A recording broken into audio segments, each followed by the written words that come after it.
নমস্কার। দুদিন ব্যাপী আন্তর্জাতিক যে সেমিনার আয়োজন করছে রবীন্দ্রভারতী সোসাইটি, আজ তার দ্বিতীয় দিন।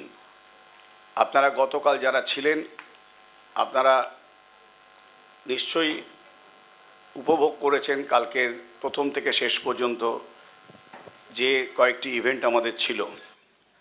আজকেও আমাদের শুরু হতে চলেছে।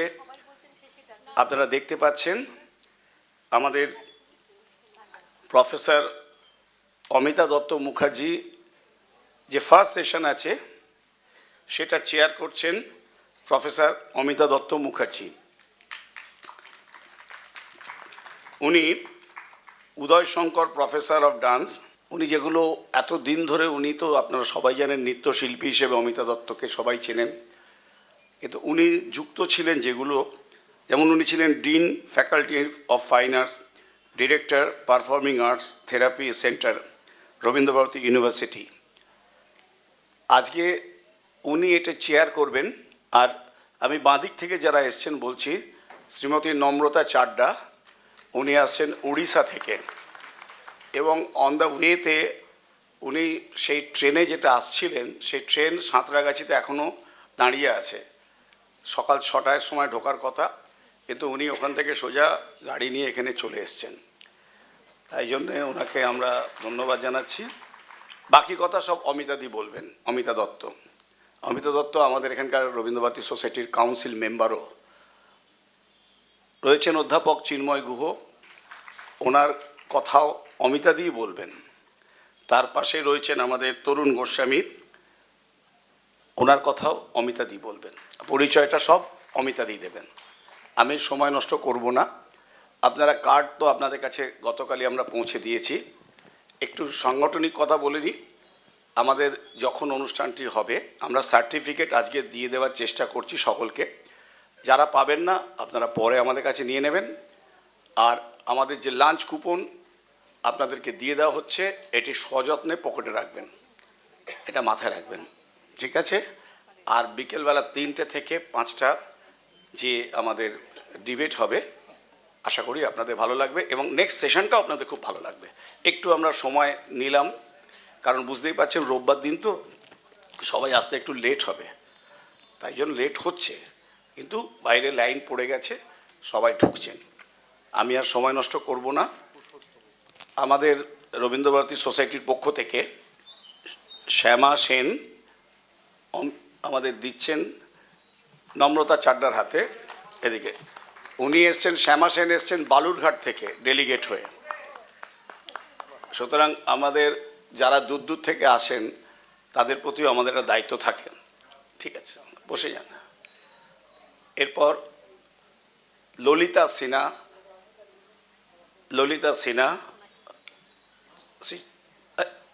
पहले तुम হচ্ছে এরকম। অমিতাদিকে দিচ্ছেন, অমিতা দত্ত পরপর দিচ্ছেন। অমিতা দত্তর হাতে তুলে দিচ্ছেন। ললিতা সিনহা আমাদের রেগুলার আসেন নৈহাটি থেকে, প্রত্যেক বুধবার ওনাকে পাবেন। এরপর সোমা চৌধুরী তুলে দেবেন অধ্যাপক চিন্ময় গুহর হাতে। এবার তরুণ গোস্বামীর হাতে তুলে দিচ্ছেন ইন্দ্রাক্ষী দত্ত।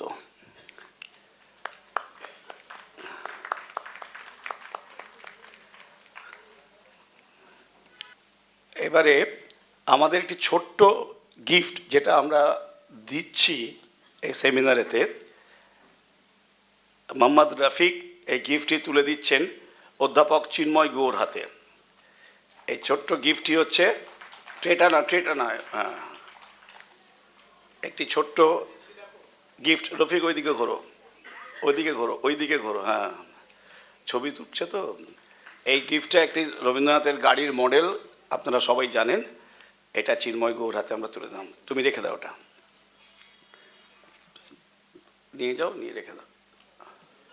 তরুণ গোস্বামী মহাশয়ের হাতে তুলে দিচ্ছেন আমাদের সদস্য কৌস্তব রায়। গাড়িটা তরুণ বাবুর হাতে।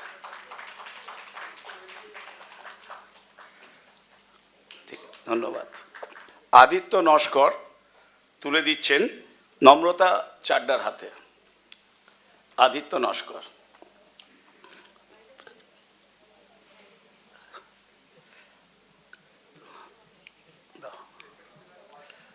তোলো তো, দেরি করো না, সময় নষ্ট করো না। Thank you. ধন্যবাদ। আমি এবার চলে যাচ্ছি শ্রীমতী অমিতা দত্তর কাছে। নমস্কার, শুভ সকাল। আসলে এই কথাটি শুভ সকাল আমার ভীষণ ভালো লাগে। আগে তো গুড মর্নিং বলা হতো, তারপরে সেটা আবার বাংলায় সুপ্রভাত করা হলো, কিন্তু এখন তো আর প্রভাত নয়, তাই সকাল। তো সকলকে জানাই শুভ সকাল। আজকে আমাদের রবীন্দ্রভারতী সোসাইটির আন্তর্জাতিক সেমিনারের দ্বিতীয় দিন।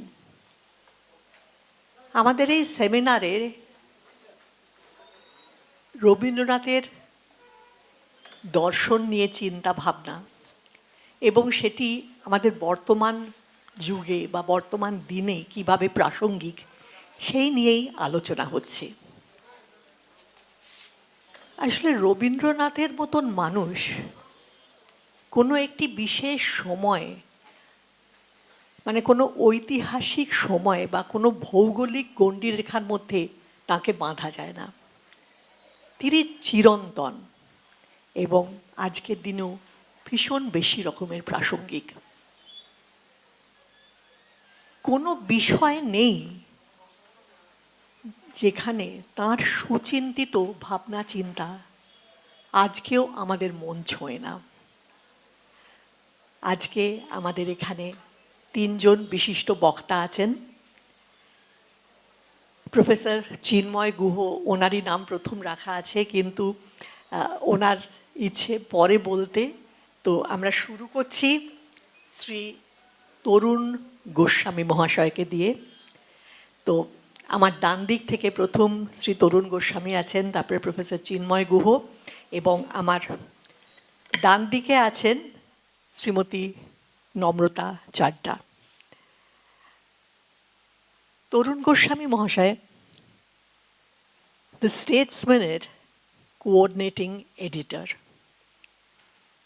আমরা প্রত্যেকেই স্টেটসম্যানের নাম শুনেছি, বহুদিন ধরে আমাদের জীবনের একটি অঙ্গ হয়ে আছে। আমাদের ছোটবেলায় বলা হতো, ইংরেজি শিখতে চাও তো স্টেটসম্যান পড়ো। তো সেই স্টেটসম্যানের কোঅর্ডিনেটিং এডিটর শ্রী তরুণ গোস্বামী সেন্ট লরেন্স স্কুলে পড়তে পড়তেই তার রামকৃষ্ণদেব ও বিবেকানন্দের ভাবনা চিন্তা তাকে স্পর্শ করে। তিনি এই নিয়ে নানা ভাবনা গবেষণা করেন। পরবর্তীকালে তিনি মৌলানা আজাদ কলেজ এবং প্রেসিডেন্সি কলেজের দর্শনের ছাত্র ছিলেন এবং তার বিশেষ বিষয় ছিল বার্ট্রান্ড রাসেল। তারপর দীর্ঘদিন সাংবাদিক হিসাবে জীবন। তো সাংবাদিকের একটি সুবিধে হলো যে একটি গণ্ডির ভেতর বা একটি বিষয়ের ভেতর বাঁধা থাকতে হয় না, এবং তরুণবাবু সেটিই দেখিয়েছেন। তিনি দর্শন নিয়ে চিন্তা, বার্ট্রান্ড রাসেল নিয়ে চিন্তা, রামকৃষ্ণদেব, বিবেকানন্দ নিয়ে চিন্তা সবই করেছেন। তার সঙ্গে আরও অনেক কিছু করেছেন যেগুলি শুনলে আমরা অবাক হয়ে যাব। তিনি হুইসল করেন দুর্দান্তভাবে, তারপরে মোটরসাইক্লিং করেন, তিনি একজন বডি বিল্ডার, এবং অবশ্যই তিনি রামকৃষ্ণ বিবেকানন্দ নিয়ে চর্চা এখনও করে চলেছেন। আজকে তরুণবাবু রবীন্দ্রনাথ ঠাকুর ও রামকৃষ্ণ বিবেকানন্দের চিন্তা এই নিয়ে আমাদের কাছে বক্তব্য রাখবেন। তরুণবাবু, আপনাকে অনুরোধ করব আমাদের দয়া করে আমাদের মন ছুঁয়ে আমাদের এনলাইটেন করুন। শ্রদ্ধেয় অমিতাদি, শ্রদ্ধেয় চিন্ময় দা, শ্রদ্ধেয়া শ্রীমতী চাড্ডা, সুদীপবৃন্দ, আমার আলোচনার বিষয় রবীন্দ্রনাথ ও বিবেকানন্দ। যেই মুহূর্তে পরপর দুটো নাম বলবো, সঙ্গে সঙ্গে মানুষ ভাবতে শুরু করবেন তাদের সম্পর্ক ছিল ক্যাসিয়াস ক্লে এবং সনি লিস্টনের মতন। পরস্পরকে শুধু আঘাতই করে গেছেন তা কিন্তু নয়, পরস্পরের প্রতি অসম্ভব শ্রদ্ধা ছিল। এই যে জোড়াসাঁকোর বাড়ি, এই বাড়িতে বিবেকানন্দ নানাভাবে এসেছেন। দ্বিজেন্দ্রনাথের পুত্র তার সহপাঠী ছিলেন, সেই কারণে এসেছেন। যখন স্বামীজি গ্র্যাজুয়েশন পাশ করেছেন সবে, তখন একটি বই লিখেছিলেন বৈষ্ণবচরণ বসাকের সঙ্গে, সঙ্গীত কল্পতরু। সেই সঙ্গীত কল্পতরুতে 693টি গান আছে। একেবারে তানসেন থেকে শুরু করে তখন যুবক কবি রবীন্দ্রনাথের কবিতা গানও তিনি ব্যবহার করেছেন। তিনি যতীন্দ্রনাথ, সত্যেন্দ্রনাথ সকলের গানই নিয়েছেন, কিন্তু রবীন্দ্রনাথের অনুমতি নিতে এসেছিলেন। এবং এই বইটি যদি মন দিয়ে পড়া যায়, শুধু যে গানের বই তা না, কী করে বাদ্যযন্ত্র রক্ষণাবেক্ষণ করতে হয়, কী করে গলা সাধতে হয় তাও লেখা আছে। এবং সেই গলা সাধতে কী করে হয় লিখতে গিয়ে রবীন্দ্রনাথের একটি গানের ভৈরব রাগের দুকলিও কিন্তু নরেন্দ্রনাথ ব্যবহার করেছেন। এছাড়া তিনি এখানে এসেছেন একটি গানের রিহার্সাল দিতে। 57তম মাঘোৎসবের অনুষ্ঠান প্রধান আচার্যমশায়ের বাড়িতে কর্নওয়ালি স্ট্রিটে। সেইখানে রবীন্দ্রনাথের গান লিখেছিলেন মাঘোৎসবের উৎসবকে কেন্দ্র করে, এবং নরেন্দ্রনাথ সে গানটি গেয়েছিলেন। মনে রাখতে হবে, একেবারে ব্রাহ্ম সমাজের বাইরে রবীন্দ্রনাথের গান কিন্তু প্রথম স্বামীজি শুরু করেছিলেন। গানটি ছিল সত্যমঙ্গল প্রেমময় তুমি, ধ্রুবজ্যোতি তুমি অন্ধকারে। রবীন্দ্রনাথের তখন বয়স 22 বছর, স্বামীজির 20 বছর। সেই গানটি যেদিন গীত হয় সেদিন দেবেন্দ্রনাথ থেকে শুরু করে সবাই উপস্থিত ছিলেন এবং স্বামীজি সে গানটি করেন। এরপরে আমরা দেখব যে কৃষ্ণকুমার মিত্রের সঙ্গে লীলাবতীর বিয়ে। সেই বিয়ে উপলক্ষে দেবেন্দ্রনাথের অনুরোধে রবীন্দ্রনাথ 6টি গান লেখেন। 2টি গান তো খুবই জনপ্রিয়, এটা দুই হৃদয়ের নদী, একটা শুভ দিনে এসেছে দোহে। রবীন্দ্রনাথের গানের দল তৈরি করেন। সেই দল এই বাড়িতে নিয়মিত রিহার্সাল দিত। মূল গায়ক ছিলেন নরেন্দ্রনাথ দত্ত, বাকিরা ছিলেন অন্ধ চুনিলাল, কেদারনাথ চট্টোপাধ্যায় এবং ডক্টর সুন্দরী মোহন দাস। সেই অনুষ্ঠানের পরে তত্ত্ববোধিনী পত্রিকায় লীলাবতী লিখেছিলেন, সেদিন নরেনবাবু খুব সুন্দর গান গেয়েছিলেন। আমি যারা উপস্থিত আছে তাদের ভাবতে অনুরোধ করছি, যদি পিয়ানোয় রবীন্দ্রনাথ বসে আছেন এবং বিবেকানন্দ রিহার্সালে অংশগ্রহণ করছেন। এও তো ঘটেছিল এই বাড়িতে, কোনো সন্দেহ নেই সেখানে। স্বামীজি নিবেদিতাকে নিয়ে যেদিন এই বাড়িতে আসেন, সেদিন দেবেন্দ্রনাথ ছিলেন, কিন্তু রবীন্দ্রনাথ ত্রিপুরা ছিলেন বলে তার সঙ্গে দেখা হয়নি। সবচেয়ে বড় কথা হচ্ছে যে স্বামীজি রবীন্দ্রনাথের প্রায় 16খানি গান নিয়মিত গাইতেন এবং শ্রীরামকৃষ্ণকে কয়েকটি গান শুনিয়েছিলেন, যেমন তোমারেই করিয়াছি জীবনের ধ্রুবতারা, মহাসিংহাসনে বসি ইত্যাদি। এবং গান শুনে শ্রীরামকৃষ্ণ বলেছিলেন যে এর ভাব আছে। স্বামীজি জানতেন যে শ্রীরামকৃষ্ণ এমনি গান শোনেন না যদি তার ভাব গভীর না হয়, এবং রবীন্দ্রনাথ এবং বিবেকানন্দ সেই ভাবকে কেন্দ্র করেই কাছে আসতে পেরেছিলেন। ভাবটি হচ্ছে দুজনেই উপনিষদের একটি মন্ত্র প্রচার করেছিলেন পাশ্চাত্যের মানুষের কাছে, কি করে ভয় শূন্য হতে হয়। রবীন্দ্রনাথ এবং বিবেকানন্দ বুঝেছিলেন যে গোটা পৃথিবীতে মানুষকে যদি সুন্দর করতে হয় তাদের ভয়কে কাটাতে হবে। ফ্রয়েডের ভাষায় fear of defeat and fear of death. এমনভাবে ভয় আমাদের পেয়ে বসে, এমনভাবে পরিকল্পনা করে ভয় সৃষ্টি করা হয় যাতে মনুষ্য সমাজ স্তব্ধ হয়ে যায়। 1893 সালে বিবেকানন্দ যখন গিয়েছিলেন বিদেশে শিকাগো ধর্ম মহাসভায় বলতে, শেষ বক্তৃতায় তিনি বলেছিলেন, আগামী দিনে সব ধর্মের ওপর শত বাধা সত্ত্বেও লেখা হবে বিবাদ নয় সহায়তা, বিনাশ নয় পরস্পরের ভাবগ্রহণ, মতবিরোধ নয় ঐকতান ও শান্তি।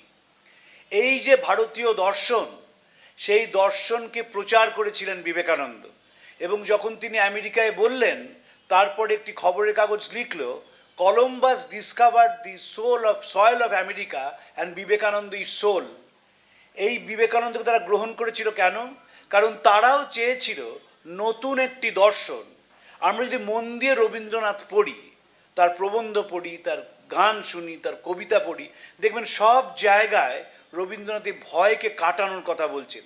কারণ রবীন্দ্রনাথ এবং বিবেকানন্দ দুজনেই উপনিষদ দ্বারা অনুপ্রাণিত হয়েছিলেন।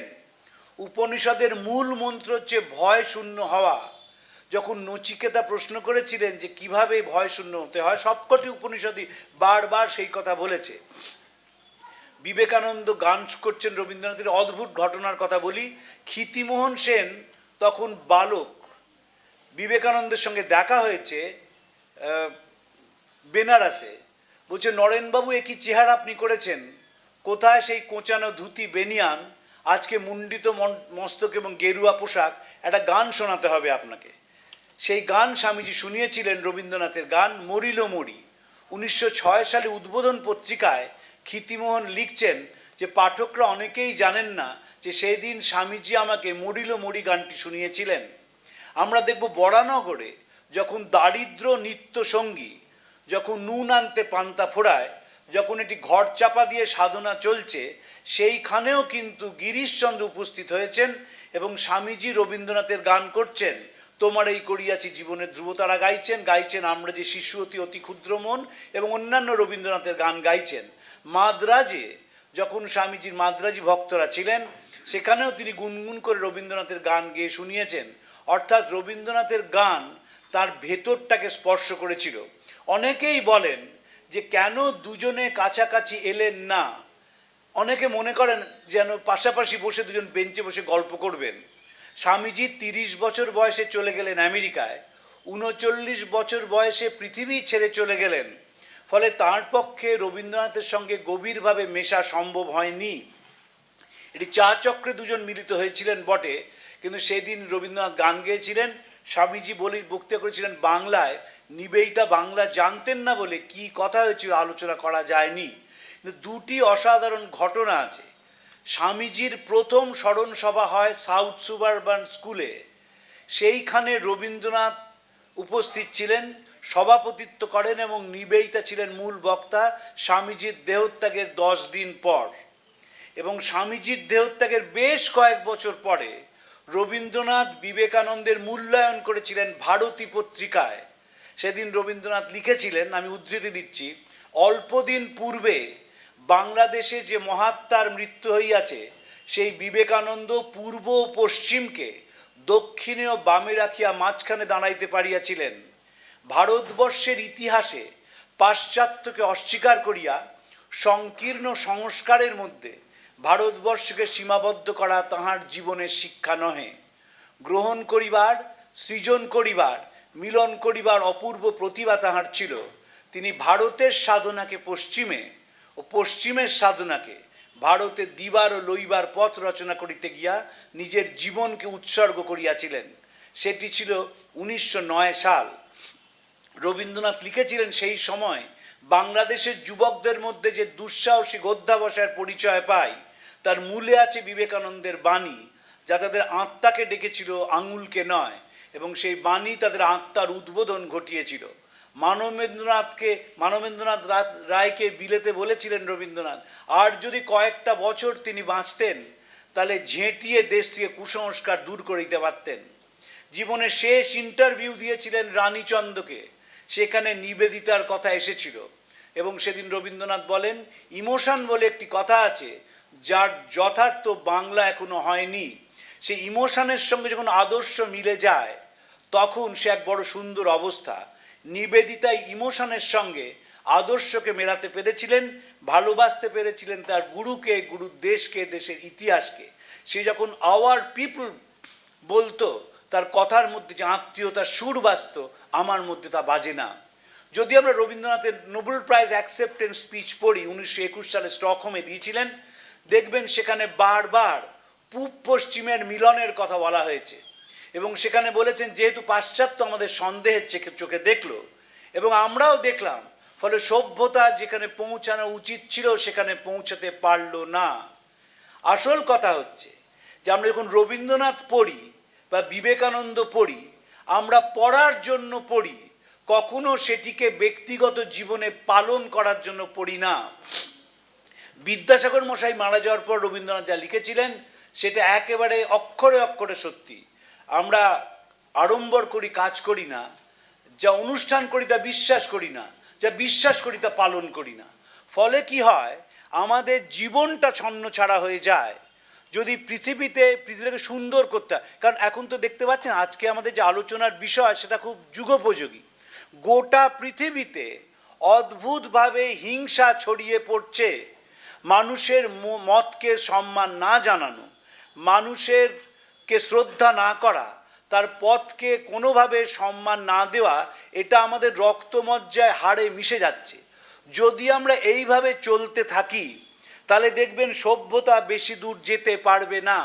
1955 সালে আলবার্ট আইনস্টাইন এবং বার্ট্রান্ড রাসেল, যদিও 54 সালে আইনস্টাইন মারা গিয়েছিলেন, তারা রাষ্ট্রনায়কদের চিঠি লেখেন যাকে বলা হয় রাসেল আইনস্টাইন ডিক্লারেশন। তার শেষ লাইনটি ছিল, "There is an artist in every one of us. Let him loose to spread joy everywhere." সেই শিল্পীকে যদি ছড়িয়ে দিতে হয় তাহলে আমাদের এমন একটা জগৎ তৈরি করতে হবে যেখানে আমরা নির্ভয় বাঁচতে পারবো। শুধু রবীন্দ্রনাথের কথাই বলে গেলাম, where the mind is without fear and where the head is held high, কথা তা নয়। ব্যক্তিগত জীবনে সেটিকে পালন করার চেষ্টা করা। যে কথা বলেছেন রবীন্দ্রনাথ, জীবনটাকে এমনভাবে তৈরি করা যেন মানুষকে আমরা অপমান না করি, যেন মানুষকে ঘৃণা না করি, যেন মানুষকে শ্রদ্ধা এবং সম্মান জানাতে পারি। যদি তাই পারি তাহলে পৃথিবীটা বাঁচবে, আর যদি না পারি তাহলে পৃথিবীর ধ্বংস কেউ ঠেকাতে পারবে না। বিবেকানন্দরা সর্বজনীন ধর্মের কথা বলেছিলেন 1893 সালে আমেরিকায়। বলেছিলেন উদারতায় সেই ধর্ম তার অনন্ত হাত বিস্তৃত করে পৃথিবীর সব মানুষকে আলিঙ্গন করবে। সেই ধর্মে কারুর প্রতি অসহিষ্ণুতা বা পীড়নের কোনো স্থান থাকবে না। সেই ধর্ম সকলের দৈব অস্তিত্ব স্বীকার করবে এবং তার মূল কাজ হবে সেই দৈব অস্তিত্ব বিকাশের সহায়তায়। এই ধর্ম কিন্তু ঘণ্টা নাড়া নয়, এই ধর্ম কিন্তু উপাসনালয়ে যাওয়া নয়, এই ধর্ম নিরামিষ খাওয়া বা গঙ্গা স্নান করা নয়। এই ধর্ম একটা মনের গভীর অনুভূতি, এই ধর্ম একটা নীতি, যে নীতি মানুষকে সর্বশ্রেষ্ঠ আসনে বসিয়েছে। রবীন্দ্রনাথ তার গোটা জীবন মানুষের পুজো করে গেছেন, মানুষের কাজকে তিনি সম্মান জানিয়েছেন, মানুষকে কাছ থেকে দেখেছেন এবং একটা জিনিস বুঝেছেন যে মানুষই হচ্ছে আসল দেবতা। বিবেকানন্দ চিঠি লিখেছিলেন অলি সেরাবুলকে যে আমি আবার পৃথিবীতে ফিরে আসতে চাই যাতে আমি তাদের সেবা করতে পারি। আমার পাপী নারায়ণ, আমার তাপী নারায়ণ, আমার গুন্ডা বদমাইশ লুচ্চা নারায়ণ, আমি সেই দেবতার পূজারী অজ্ঞেরা যাকে ভুল করে মানুষ বলে ডাকে। দুজনের দর্শন মিলে মিশে একাকার হয়ে গিয়েছিল। যদি ভারতবর্ষকে জানতে হয় তাহলে রবীন্দ্রনাথ এবং বিবেকানন্দ ছাড়া জানা যাবে না। একটি রবীন্দ্রনাথের গান শোনা মানে গোটা উপনিষদকে আলিঙ্গন করা, গোটা উপনিষদকে নিজের মধ্যে ধারণ করা, এবং উপনিষদের যে দর্শন আছে, যে তত্ত্ব আছে, সেটি যদি আমরা একটু অনুসরণ করতে পারি, আর কি কার কি হবে জানি না, আমরা নিজের অনেক ভালো থাকবো এবং আমরা যেখানে যাব সেখানে আলো জ্বলে উঠবে, এ বিষয়ে কোনো সন্দেহ নেই। আপনাদের নমস্কার জানিয়ে আমার বক্তব্য শেষ করছি।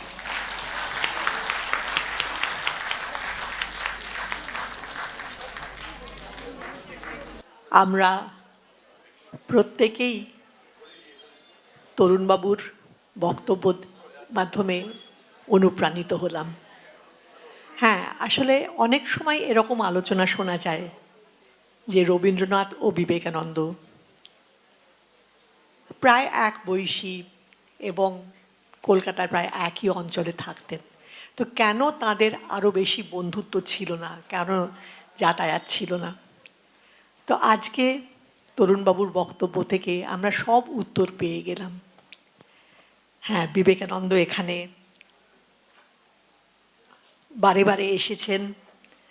প্রথম তার সঙ্গীত কল্পতরুতে রবীন্দ্রনাথের গান রাখবেন, তারই কথা বলতে এসছেন, পারমিশন নিতে এসছেন।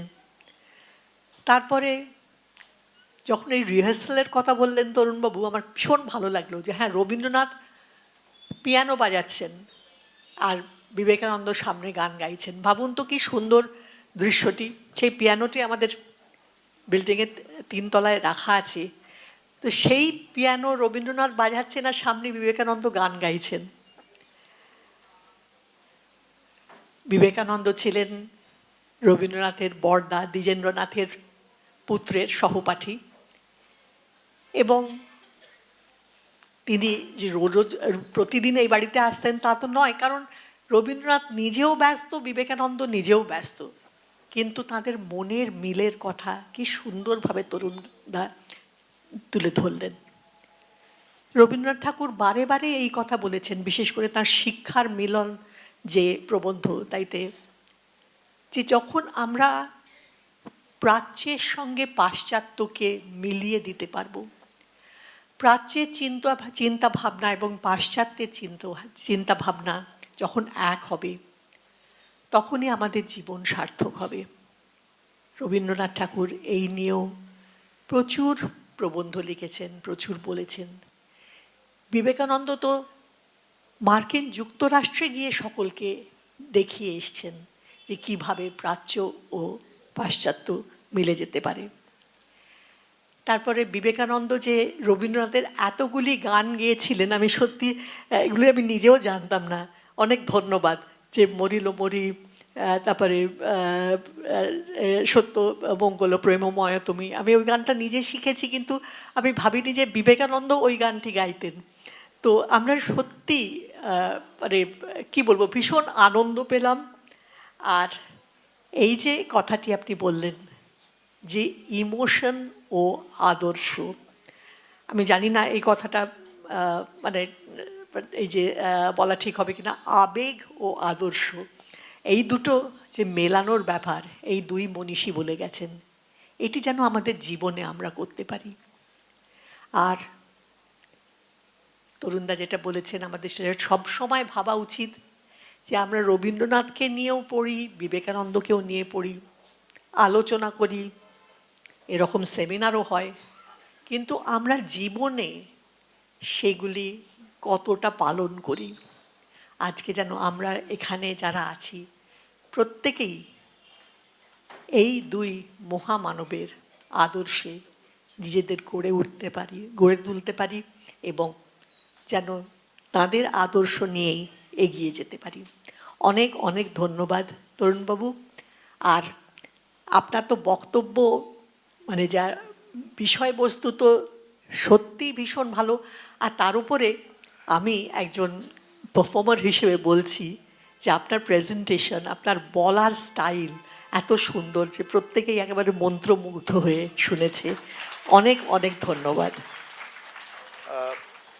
আমি একটু ইন্টারফিয়ার করছি। অ্যাকচুয়ালি তরুণবাবুর থেকে আমাদের আরও কিছুটা প্রাপ্তি আছে। একটা বিশেষ জিনিস, সেটা হচ্ছে হুইসলিং। উনি কথা দিয়েছেন আমাকে করবেন। রবীন্দ্রনাথ বিদেশ থেকে যখন ফিরছেন একবার, তখন কলকাতা থেকে চিঠি গেল যে মাঘোৎসব আসছে, সেই উদ্দেশ্যে একটা গান লিখতে হবে। রবীন্দ্রনাথ রেড সি দিয়ে ফিরছিলেন, তখন একটি গান লিখে টেলিগ্রাম করে পাঠিয়ে দেন। অসাধারণ সেই গান। সেই গানটি প্রথম একটি বাংলা সিনেমায় ব্যবহার করা হয়। সিনেমায় যেদিন রেকর্ডিং হয় 1937 সালে, রবীন্দ্রনাথ উপস্থিত ছিলেন রেকর্ডিং রুমে। কানন দেবী গানটি গাইছেন, রায়চাঁদ বড়াল মিউজিক্যাল অ্যারেঞ্জার। তো গান হয়ে যাওয়ার পর রবীন্দ্রনাথ জিজ্ঞেস করছেন যে মেয়েটি যে গাইলো কি নাম তার? তো রায়চাঁদ বাবু বললেন কাননবালা। বললেন খুব সুন্দর গান গায় তো। তারপর কানন দেবী যখন প্রণাম করলেন, কানন দেবীকে বলছেন তুমি কার গান গাইলে? তখন কানন দেবী চুপ করে রয়েছেন। তখন রায়চাঁদ বাবু বড়াল বললেন যে গুরুদেব, তো আপনারই লেখা গান। তখন রবীন্দ্রনাথ হেসে বলেছিলেন, আসলে আমি বসে বসে ভাবছিলুম রবি ঠাকুর ছাড়া তো এই গান কেউ লিখতে পারে না। সে গানটি বাংলা সিনেমায় এক কলি ব্যবহার হয়েছিল শীষে। অসাধারণ গান। আমি একটু বাজিয়ে দিচ্ছি। আমি সলিলদার কাছে শিখেছিলাম এক সময়, সলিল চৌধুরীর কাছে, পরে বালসারাজির দলে বায়াতাম। তো আমি বাজিয়ে দিচ্ছি। অসাধারণ গান। এটাই প্রথম রবীন্দ্রসঙ্গীত যেটি বাংলা সিনেমায় ব্যবহার করা হয়।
অসাধারণ অসাধারণ। ধন্যবাদ তরুণবাবু। আমাদের দ্বিতীয় বক্তা শ্রীমতী নম্রতা চাড্ডা। পেশায় তিনি আইনজীবী, প্রতিষ্ঠিত আইনজীবী, কিন্তু আবেগে তিনি সমাজসেবী। তার এনজিও মাধ্যমে তিনি বহু মানুষের সেবা করেছেন, বিশেষ করে মহিলাদের। যেসব মহিলারা জেলে থাকে, যেসব মহিলাদের ওপরে নানাভাবে অত্যাচার হয়, এমনকি তাদের পরিবারের মধ্যেও, সে তাদের নিয়ে শ্রীমতী চাড্ডা অনেক কাজ করেছেন। তারপরে মানুষের মানসিক বিকাশ, এই নিয়েও অনেক কাজ করে তিনি অনেক অ্যাওয়ার্ডস পেয়েছেন, 6টি বইও লিখেছেন, এবং তিনি বুদ্ধদেব ও রবীন্দ্রনাথ নিয়ে অনেক পড়াশোনা গবেষণা করেছেন। মহাবোধি সোসাইটির সঙ্গে তিনি যুক্ত, এবং আজকে তার বিষয় বুদ্ধদেব ও রবীন্দ্রনাথ দুজনের দার্শনিক চিন্তা ও একাত্মতা। শ্রীমতী নম্রতা চাড্ডা। नमो तस्सो भगवतो अर्हतो सम्मा सम्बुद्धस्स। नमो तस्सो भगवतो अर्हतो सम्मा सम्बुद्धस्स। नमो तस्सो भगवतो अर्हतो नमः सम्बुद्धस्स। नमो बुद्धाय। I am very thankful to Rabindra Bharati Society that they have given me this, what I am saying, very holy and golden opportunity to speak few things about Thakur Dev and Lord Buddha, the relationship between Lord Buddha and Rabindranath Tagore. Thanks to Siddhartha, who has given me this opportunity, and he told me that, Namrata madam, you are coming to this international 2-day seminar. 2 speakers, Professor Tarun ji and Chinmay, they are superb. And the moment he told me about this, I got very nervous. I thought, what way I will speak in front of them, and not only in front of them, because I'm sharing dais with them, but in front of august audience. They know each and everything of Bhagavan Buddha and Rabindranath Tagore. What I will speak in front of them. But yes, it is a very humble invitation from his side, and I accept it with wholeheartedly. And I'm thankful to everyone who are present over there. So the first thanks to the Madam Amita Dotto madam for her very generous introduction. Otherwise, nobody likes women activists. Whenever we are talking about women's rights, they don't like, oh, they are talking about women's, oh, this is something wrong with them. So I'm very thankful for the generous introduction. Thankful to, I have noted down, if I'm wrong, please correct me, Shyama, Lalita, Shoma, and Indrani, who has given us a beautiful bouquet of flowers. And of course, the wonderful gifts. I was thinking, how could a Ravindra Bharati society is giving a welcoming to the women only, whether they are not believing in gender equality, and there is no man on dais, then immediately I found Rafiq da, Kaustav da, and Aditya sir, who has gifted us a wonderful car, though we can't afford this car in our real life. So thank you very much for this meaningful and very good gift. Let me start with this. Buddhism is a religion and philosophical tradition that originated over 2,500 years. Siddhartha Gautam, as we know, commonly referred as Lord Buddha, was wandering ascetic and religious teacher. He was a social reformer, spiritual guru, and revolutionary in his thought. He born in royal family in Shakya clan, but he renounced everything and got Nirvan in Bodh Gaya, then Paranirvan in Kushinagar. We know everything. But in Sanatan Dharma, in Hinduism, we are saying that Lord Buddha is a avatar of Lord Vishnu. And in Jagannath temple, I think everybody has visited Jagannath temple. You are seeing the Dasha avatar, the first on the main gate, upside of the Jagannath temple, just opposite the Aruna Stambha. There is a one of the avatar of Lord Buddha. আর আমি সেই দেশ থেকে এসেছি অনেক ভালোবাসা অশেষ অশেষ আশীর্বাদ নিয়ে জগন্নাথ প্রভুর আপনাদের সামনে। আপনারা সবাই আমার এই ভালোবাসা এই আশীর্বাদকে গ্রহণ করবেন। আমাকে যখন বলা হয় যে বুদ্ধ ভগবানের বিষয় বলবেন, আমি কি বা বলবো? উনি মানুষ ছিলেন, তাকে আমরা ভগবান করে দিলাম, কারণ এটা আমাদের একটা নেচার, স্বভাব। যে কোনো মানুষ একটু ভালো কাজ করতে চায়, আমরা তাকে ঠাকুর করে উপরে বসিয়ে দিই। আমরা ওকে সাধারণ মানুষের মতন দেখতে চাই না। আমরা চাই না যে একটা সাধারণ মানুষ আপনাদের মতন আমাদের মতন একটা কোনো ভালো কাজ করতে পারে। বুদ্ধ কি করেছিলেন? উনি বিশেষ কিছু করেননি। উনি নিজের রাজপ্রাসাদকে ত্যাগ করে সত্যের খোঁজে চলে গেলেন জঙ্গলে, এবং অনেক অনেক কষ্ট করে অনেক তপস্যা করেও যখন পাচ্ছেন না, সেই বুদ্ধদেব করো তৃষ্ণা উনি খুব সুন্দরভাবে বুঝিয়েছেন। It is all about our lust, जिसको हिंदी में हम बोलते हैं ख्वाहिशें, चाहते, আমাদের পাওয়া, আমাদের কিছু পাওয়ার ইচ্ছেটা, সেটাই আমাদেরকে বেঁধে রাখে এই দুনিয়াতে। যখন উনি খাওয়া দাওয়া সব ছেড়ে দেন, সব কিছুই, মানে প্রতিদিন এক মুঠো যদি ভাত খেতেন, তারপর একটু কমে কমে কমে করে এক চাল, যখন এক চালে চলে এসেছেন পুরো শরীর কঙ্কাল হয়ে যায়, তখন উনি ভাবছেন যে আমি কবে কবে এনলাইটেন্ড হব, আমি কবে সেই জ্ঞানটা পাবো। তখনও ওনার মনে একটা তৃষ্ণা রয়েছে, সেই আশাটি রয়েছে, আমি কবে পাবো। তখনও উনি কিন্তু পাননি। দ্য মুমেন্ট হি ডিনাউন্স, উনি সব ত্যাগ করে দিলেন, না আমার দরকার নেই, আমার মোক্ষ দরকার নেই, আমার জ্ঞান দরকার নেই, আমার সত্য দরকার নেই, আমি সব ত্যাগ করছি। ইমিডিয়েটলি সেই বোধ বৃক্ষের তলে উনি নিচে এসে যে নিচে বসে উনি এনলাইটেন্ড হলেন, যাকে আমরা বলি বুদ্ধ হয়ে গেলেন। দ্য মুভমেন্ট, ওইটাই আমাদের সবার মধ্যে রয়েছে। যতক্ষণ আমাদের একটা আশা থাকে আমরা এটা পাবো, আমরা জীবনের এটা কিছু করব, সেই আশা নিয়ে আমরা বেঁচে থাকি, সেই তৃষ্ণা নিয়ে বেঁচে থাকি, আর সেই জিনিসকে নিয়েই আমরা সবার সঙ্গে ঝগড়া করি, লোভ, পাপ, কত কিছুই না করছি।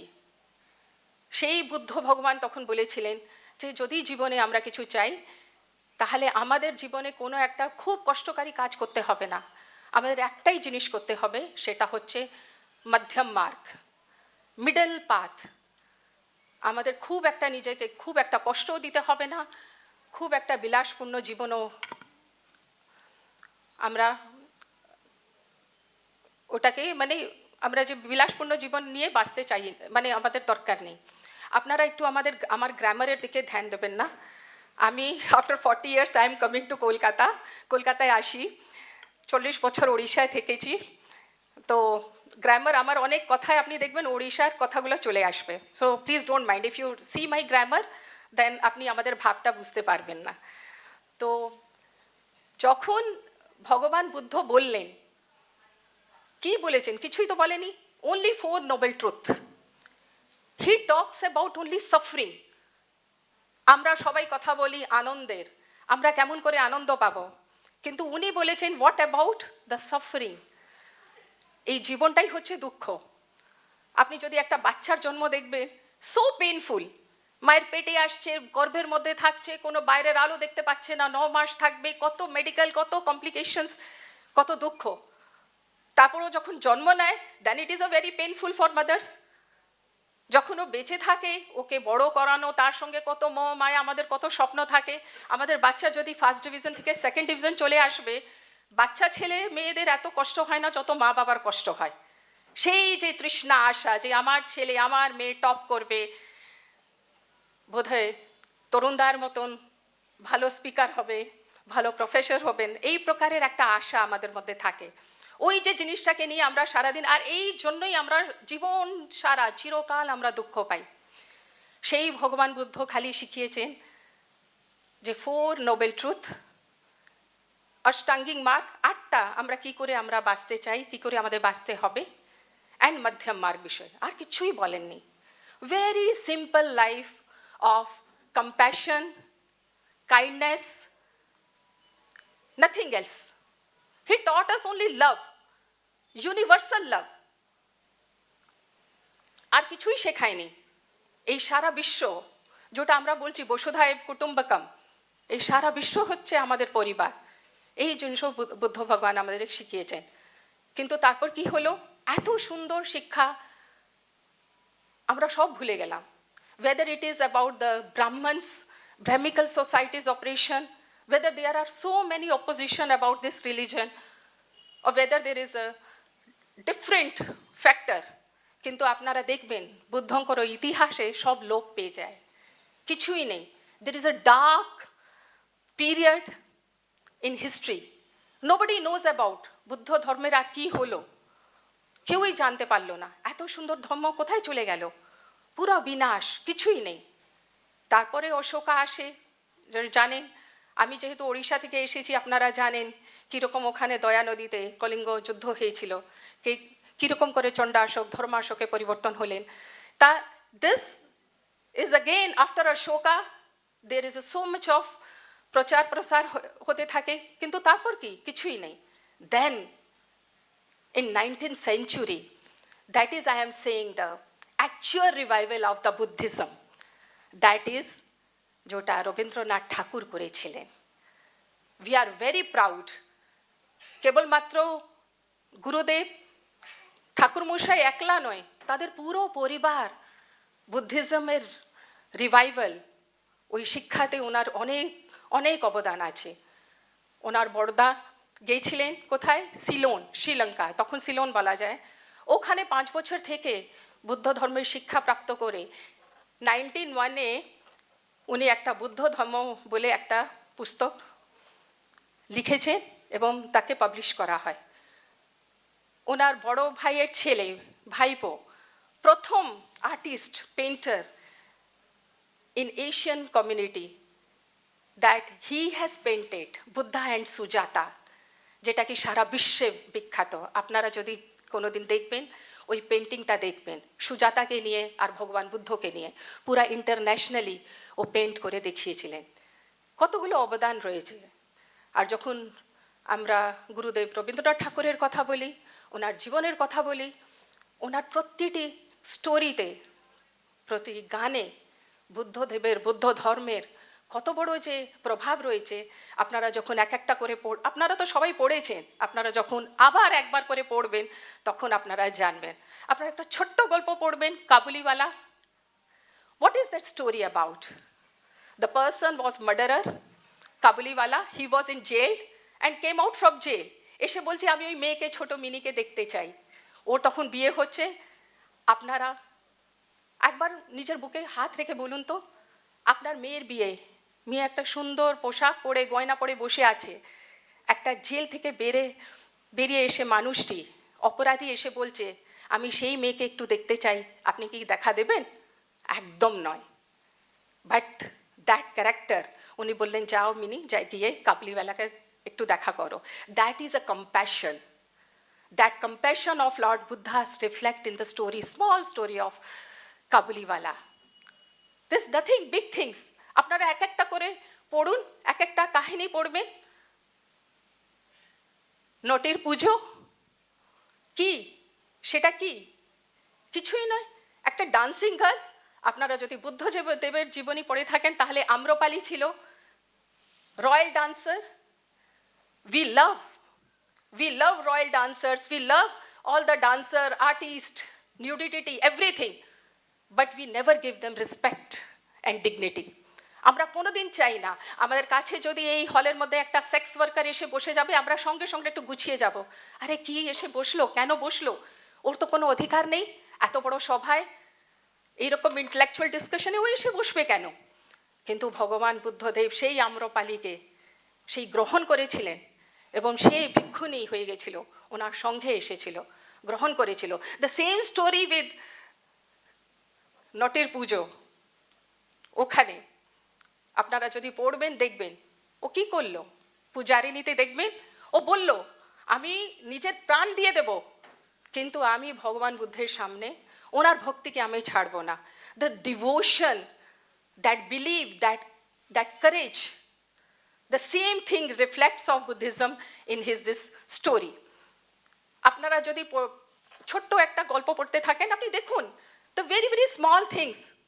পোস্টমাস্টার শহর থেকে কলকাতার ছেলে গেছে একটা সরকারি চাকরি পেয়ে গ্রামে, গ্রামে ওকে ভালো লাগছে না, he is a city boy, he has seen buildings, road, tram, Manoranjan, theatre, club সব দেখেছে, ও একটা চাকরির জন্য কিছু টাকার জন্য গেছে, পড়াশোনা করেছে গ্রামে, গ্রামে কিছুই ভালো লাগছে না, কোনো বন্ধু নেই, বান্ধব নেই, কিছু নেই, ওখানে একটা ছোট্ট বাচ্চা মেয়ে রতন, তখন ও রতনকে দেখে, রতন ওর জন্য সেবা করে সব রকমে, যেরকম আমরা মারা করি, বোনেরা করি, কিন্তু খুব ছোট্ট অল্প বয়সের মেয়ে, ও করছে সব কাজই ওর জন্য করছে, তখন ওকে পড়াতে লেখাতে শেখানো হয়েছে।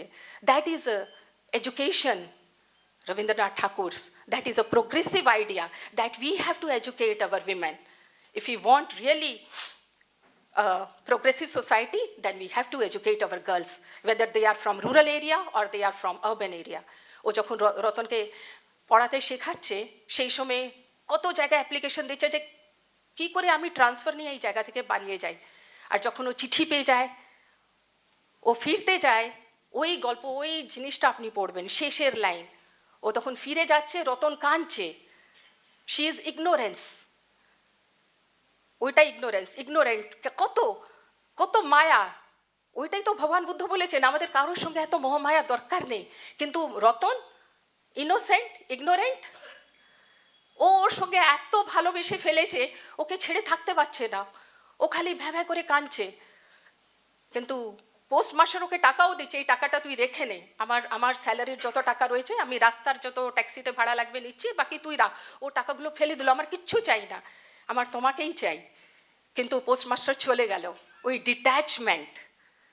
ডিট্যাচমেন্ট ফ্রম আওয়ার ওয়ার্ল্ড, আমাদের কতজনকে আমরা ভালোবাসি, কতজনের সঙ্গে আমাদের সম্পর্ক থাকে, কিন্তু আমরা কত অ্যাটাচ হয়ে থাকি, আমরা ডিট্যাচ হতে পারি না। And within that small story, symbolic story, that attachment, that Ratan and detachment, postmaster. আপনি ডাকঘর পড়ুন, একটা ছেলে একদম অসুস্থ, বাইরে যাচ্ছে না, সেই মানে চার দেয়ালের ভেতরে বসে আছে, বাইরেও যেতে পারছে না। That was A history of freedom, not from the physical status but from the mental, যেটা আগে বললেন আমাদের আবেগ হোক কি ইমোশন হোক, freedom from emotion, freedom from your inner peace, freedom from everything, that story narrate.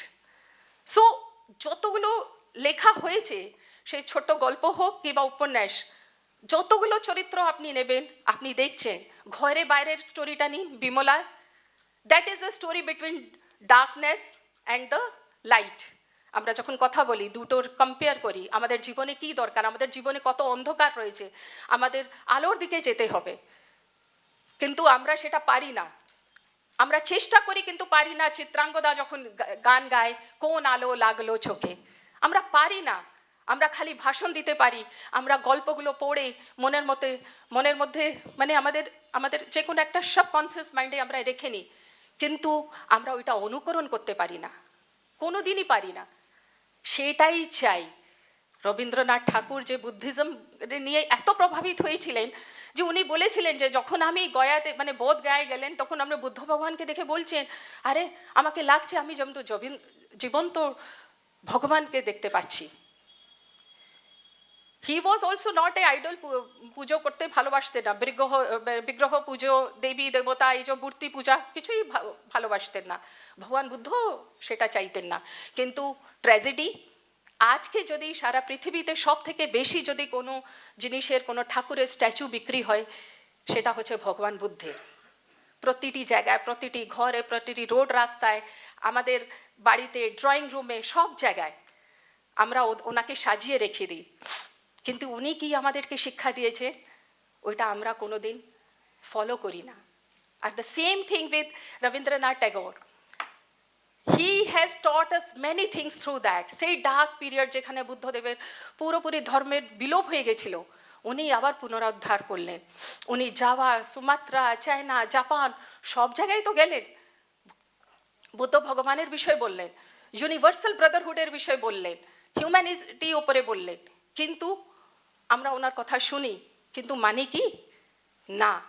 একটু কথায় আমাদের একটা গাড়িকে কি ওভারটেক যদি করে নিয়ে যাবে, আমরা সব কম্প্যাশন, লাভ, কাইন্ডনেস সবই ভুলে যাব। আগে গালাগাল করব, মুখ দিয়ে যে ভাষা বেরোবে, অ্যাবিউসিভ ল্যাঙ্গুয়েজ, ক্ষমা করবেন, সব কিছুই আমাদের অভদ্র ভাষা ব্যবহারে মহিলাদেরকে নিয়ে। মহিলারা ওখানে উপস্থিত থাকেন না, কিন্তু ওইটাকেই দিয়েই হয়। এই জিনিসগুলো আমাদেরকে লাইফে শিখতে হবে। বুদ্ধ ভগবান চণ্ডালিকাকে শিক্ষা দিয়েছিলেন। The lady from the marginalised community, she came to Lord Buddha, যে এসো আমিও আসতে চাই, আমিও সঙ্গে মিশতে চাই, আমাকে কেন কেউ মিশতে দিচ্ছে না। তখন দিয়েছেন। আর ঠিক সেই কাহিনীকে এত সুন্দর করে চণ্ডালিকাতে ঠাকুর রবীন্দ্রনাথ ঠাকুর লিখেছিলেন। ওই একটা মেয়ের মনের ব্যথা, ওইটা আমরাও বুঝতে পারি না। ও যখন দই কিনতে যাচ্ছে তখন বলছে, ওকে ছুঁয়ো না, ছুঁয়ো না, ছি, ওই যে চণ্ডালেনের ছি, নষ্ট হবে দই, এই কথা জানো নাকি? একটা দই একটা মেয়েকে ছুঁয়ে দিলে কি নষ্ট হয়ে যাবে? এই জিনিসটাকে কত সুন্দরভাবে সে বুঝিয়েছিলেন। And the marginalise sector and the spirituality, কোনো লোক আজ পর্যন্ত ওই বিষয়ে লেখেনি। Nobody has written about the marginalized sector and the spirituality. They talk about education and spirituality, emotion and spirituality, but they never talk about যে একটা এই জাতির লোক, এই জাতির মানুষ, এই লোকরা স্পিরিচুয়ালিটিকে গ্রহণ করতে পারেন, এমব্রেস করতে পারেন। Nobody has talked about that. আর ঠাকুর রবীন্দ্রনাথ কি সুন্দরভাবে লিখে দিলেন। সব কটা লেখায় ওনার আমাদের কাছে এক একটা মেসেজ রয়েছে। আমরা যদি সত্যি ওনাকে সম্মান করি, সত্যি মন দিয়ে যদি ভালোবাসি, সত্যি যদি আমাদের মনের ওনার প্রতি এত শ্রদ্ধা, অসীম প্রেম রয়েছে, তাহলে আমাদেরকে ওই জিনিসগুলোকে ফলো করতে হবে। আমি যদি আমাদের কাজের লোককেও একটা সম্মান দিতে পারছি না, তাহলে চণ্ডালিকা পড়ে লাভ নেই, কোনো লাভ নেই। বুদ্ধিজমের ওপরে ডিসকাশন করে কোনো লাভ নেই। আমরা প্রতিদিন যখন মহাবোধি সোসাইটিতে যাই, সিদ্ধার্থা ওখানে ভাইস প্রেসিডেন্ট আছেন, আমি এক্সিকিউটিভ কমিটির মেম্বার, আমাদের প্রার্থনা স্টার্ট হয়, বুদ্ধম শরণম গচ্ছামি, ধম্মম শরণম গচ্ছামি, সংঘম শরণম গচ্ছামি। আমরা বলে দিই, ন্যারেট করে চলে আসি, কিন্তু আমরা সঙ্গে যেতেই পারি না। আমাদের লোভ, আমাদের পরিবার, আমাদের স্ট্যাটাস সব রয়েছে, আমরা ধর্মর শরণেও যেতে পারি না। আমাদের মধ্যে কত কম্পিটিশন, কত কনফ্লিক্ট, অন্যের প্রতি কত ঘৃণা, কত ভেদভাব রয়েছে, কিন্তু আমরা বলি ধম্মম শরণম গচ্ছামি। ধম্মকে আমরা নিয়ে যাই, not only a good teaching, that is good. ধম্মম ইজ হোয়াট, যেটা উচিত সেটা ধারণ করন্তু, ধম্মা টিচিং লর্ড বুদ্ধাস। কিন্তু আমরা ধর্মকে নিয়ে চলে যাই রিলিজনকে নিয়ে। ও he or she is from this religion, that religion, immediately আমাদের মনের মধ্যে কীরকম একটা ডাউট চলে আসে যে আমরা কি করব এদেরকে নিয়ে। উই কান্ট অ্যাকসেপ্ট কারোর ভালোবাসা, তাহলে অভিসার পড়বেন। সেই কাহিনীতে কীরকম করে রয়েছে যে একটা সন্ন্যাসী, একটা ভিক্ষু একটা রাজনর্তকীর প্রেমে পড়ে যায়, বাসব দত্তার হয়। Anybody can love anyone. There is no restrictions, কিন্তু আমরা বেঁধে দিয়েছি এইটা এটা এটা তুমি করতে পারবে না, এটা এটা করতে পারবে। আর we are very, very, very thankful to, as a Mahabodhi Society of member, ঠাকুর রবীন্দ্রনাথ ঠাকুর, গুরুদেব, কবিগুরু। কাহিকি কেন আমরা? বিকজ বুদ্ধিজমকে যেটা রিভাইভ করেছেন totally in our life, in writing, in modern stories, in dancing drama, in novels, আর কেউ এরকম করতে পারেননি। ওনার কথা বার্তা, লেখা, গানের মধ্যে সব দিকেই দেখবেন এটা বুদ্ধিজমের ফিলসফি রয়েছে, সেই দর্শন ভাবটা রয়েছে। ওইটাকেই আমাদের বুঝতে হবে যে কী সুন্দরভাবে ওই দর্শনকে উনি জানিয়ে দিয়েছেন। থমসেন একবার লিখেছিলেন রবীন্দ্রনাথ ঠাকুরের বিষয়ে, he is a more Buddhist than a so called ব্রাহ্ম সমাজের একটা প্রতিনিধি কিংবা হিন্দু। উনি তো বুদ্ধিস্টের হিসাবেই চিন্তা করেন, ওই হিসাবেই লেখেন এত সুন্দর করে। নইলে আরও কেউ লিখতে পারতো চিরজেথা ভয়শূন্য? Nobody can talk about that. But if you read Buddhism, it is all about dana, donation. Donation means not you are giving money, you are giving cash, you are giving in kind. Abhay dan. কেউ যদি ভয় পাচ্ছে তাকে সাহস দাও, তার কাছে গিয়ে দাঁড়াও। আর তার একটা the living example is Dr. Ambedkar. He has identified that অভয় দান, যে সব মানুষকেই আমাকে দিতে হবে। সেই জন্য কনস্টিটিউশনে উনি খুব সুন্দরভাবে we the people of India, যে আমরা সবাই সমান, irrespective of our caste, creed, gender, রেসকে নিয়ে উনি লেখা দেন। এই সব জিনিসগুলো এই মহাপুরুষের জীবনী যখন আমরা পড়ি, ওনার লেখা পড়ি, আমরা একটা স্টোরি পড়ে ভুলে যাই কিংবা একটা মনের মতন ছাপ ছেড়ে দেয় যে হ্যাঁ এই কাহিনীতে এই বিষয়ে লেখা হয়েছিল, কিন্তু কেন, ওর পরে কি মেসেজ রয়েছে, ওইটা আমাদেরকে বুঝতে হবে সবাইকে, বিশেষ করে মহিলাদেরকে ওইটা বুঝতে হবে যে আমরা কোনো উপভোগের বিষয়বস্তু নয়। We are not a commodity to sell in a what on a advertisement company will use us. We all are human being. যেমন চণ্ডালিকাতে যখন আনন্দ ভিক্ষু বলে তাকে যে আমাকে জল দাও, তুমিও মানুষ আমিও মানুষ, যে মানুষ তুমি সেই মানুষ আমি, ওইটাকে আমাদের মহিলাদেরকে বুঝাতে হবে। যতদিন এই মেসেজটা যে মানুষ তুমি সেই মানুষ আমি আমরা বুঝাতে পারছি না, মহিলাদের ওপরে নির্যাতনা, অত্যাচার, অ্যাবিউজিভ ভায়োলেন্স হতেই থাকবে। আমরা যদি চাই domestic free, violence free society, আমরা যদি এরকম একটা বিশ্বের কল্পনা করি যেখানে কোনো হিংসে থাকবে না, তাহলে আমাদের সেই বুদ্ধিজমকে ফলো করতেই হবে, ওনার শিক্ষাকে, বুদ্ধদেবের শিক্ষাকে। আর যেই শিক্ষাকে এত সুন্দরভাবে কলমে করে রবীন্দ্রনাথ ঠাকুর লিখেছিলেন, ওইগুলোকে আমাদেরকে ফলো করতেই হবে, বুঝতে হবে। আর খালি বুঝলে পড়লে হবে না, আমাদের নিজে দের is a difference between preaching and practicing. That is the main irony of our society. আমরা একটা কিছু বলি, শেখাই, কিন্তু এটা প্র্যাকটিস করি না। তাই আমাদের এখানে আজকে একটা শপথ নিতে হবে, যেটাই আমরা বলছি, যেটা আমরা প্রিচ করছি, ওকে আমরা প্র্যাকটিস করব। এই বার্তা নিয়ে আমি যদি কোনো কিছু ভুল করে থাকি, আমাদের বুদ্ধিজমে রয়েছে ক্ষমা, forgiveness is the best thing, blessing is. আপনি যদি শান্তি চান, আপনি যদি নিজের মনের মতন এটা করতে চান, আপনি ক্ষমা করবেন, কিন্তু আপনি আমাকে ক্ষমা করবেন না যদি আমি কিছু ভুল বলে থাকি। আপনারা সবসময় মনে রাখবেন যে ও এসে এরকম একটা কোন ভুল করেছিল, and try to correct me. আপনারা অনেক কিছু জানেন, you are more intelligent than me, more knowledgeable, you have a vast experience of that. I have nothing in front of you, but please correct me and add in me.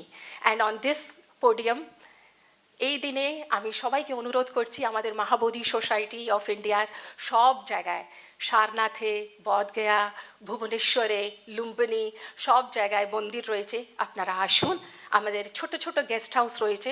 আমরা বুদ্ধ ধর্মকে বিশ্বাস করি, luxury hotel নয়, খুব সাধারণ room, very simple living, থাকার ব্যবস্থা আছে। আপনারা সবাই আসুন, সবাই অতিথি হয়ে আসুন, নিজের মতন মনের মতন হয়ে আসুন।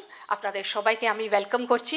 যখন অমিতাদি আমার পরিচয় নিচ্ছিলেন, বলে নম্রতা, আমি তোমাকে কি নাম দিয়ে ডাকবো, নম্রতা চাড্ডা না চাড্ডা না কি, তখন আমি ওনাকে বলিনি, যেহেতু আমি পুলিশ একাডেমিতে যখন ক্লাস নিতে যাই মহিলাদের অধিকার উপরে, আমি বলি if you are respecting women, আপনারা যদি মহিলাদের সম্মান করেন, আমি নম্রতা, আদারওয়াইজ আই এম চাড্ডা। ধন্যবাদ, নমস্কার, জয় জগন্নাথ।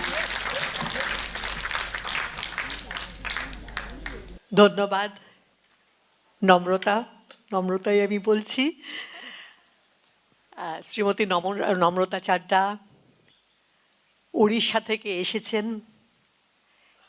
এবং ওনার ট্রেন লেট ছিল, একেবারে সেই সাঁতরাগাছিতে আটকে ছিল, সেখান থেকেই তিনি সোজা এখানে চলে এসেছেন আর এসে আমাদের সকলকে জগন্নাথ দেবের আশীর্বাদ দিলেন। তার জন্য আমরা প্রত্যেকেই কৃতজ্ঞ।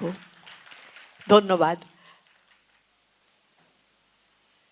নম্রতাদি ভারী সুন্দর করে রবীন্দ্রনাথ ও বুদ্ধের কথা বললেন।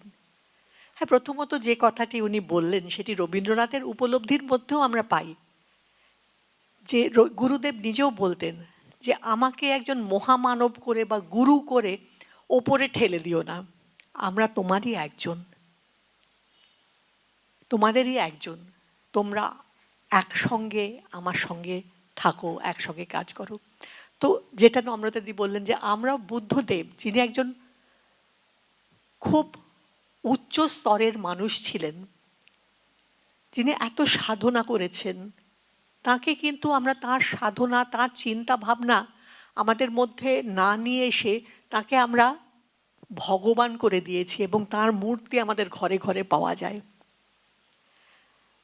আমরা হয়তো তার চিন্তা ভাবনা নিয়ে অত কিছু আমাদের জীবনে কাজ করে উঠতে পারি না, কিন্তু রবীন্দ্রনাথ ঠাকুরের এই কথায় হিংসায় উন্মত্ত পৃথ্বী, নিত্য নতুন দ্বন্দ্ব,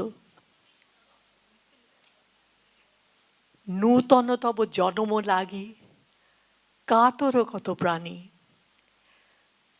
আনো ত্রাণ মহাপ্রাণ, আনো অমৃত বাণী। হয়তো দু একটা কথা ভুল হলো, আমি জানি না, কিন্তু এই গানটা সত্যি রবীন্দ্রনাথ যে লিখেছেন, মহাপ্রাণকে আমরা চাই, তিনি জন্ম নেবেন কি আমাদের অন্তরে স্থান নেবেন, সেটি কিন্তু খুবই গুরুত্বপূর্ণ। আমরা নম্রতাদির কাছে উপকৃত যে তিনি দেখিয়েছেন যে একটা সময়, মানে বুদ্ধের সময়, যখন বিম্বিসার মহারাজ ছিলেন, সম্রাট ছিলেন, সেই সময় বৌদ্ধ ধর্মের প্রচার ছিল, তারপরে অজাতশত্রুর সময় আবার হিন্দু ধর্ম এলো।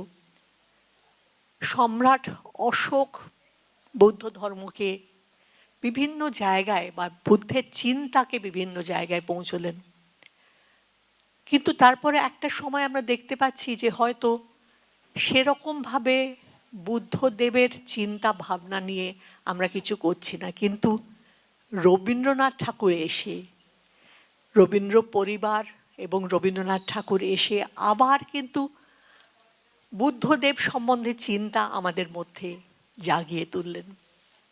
তার বিভিন্ন কবিতা, বিভিন্ন নৃত্যনাট্য বৌদ্ধ জাতকের সঙ্গে যুক্ত, সে বৌদ্ধ জাতক থেকে তিনি নানা ধারণা নিয়েছেন।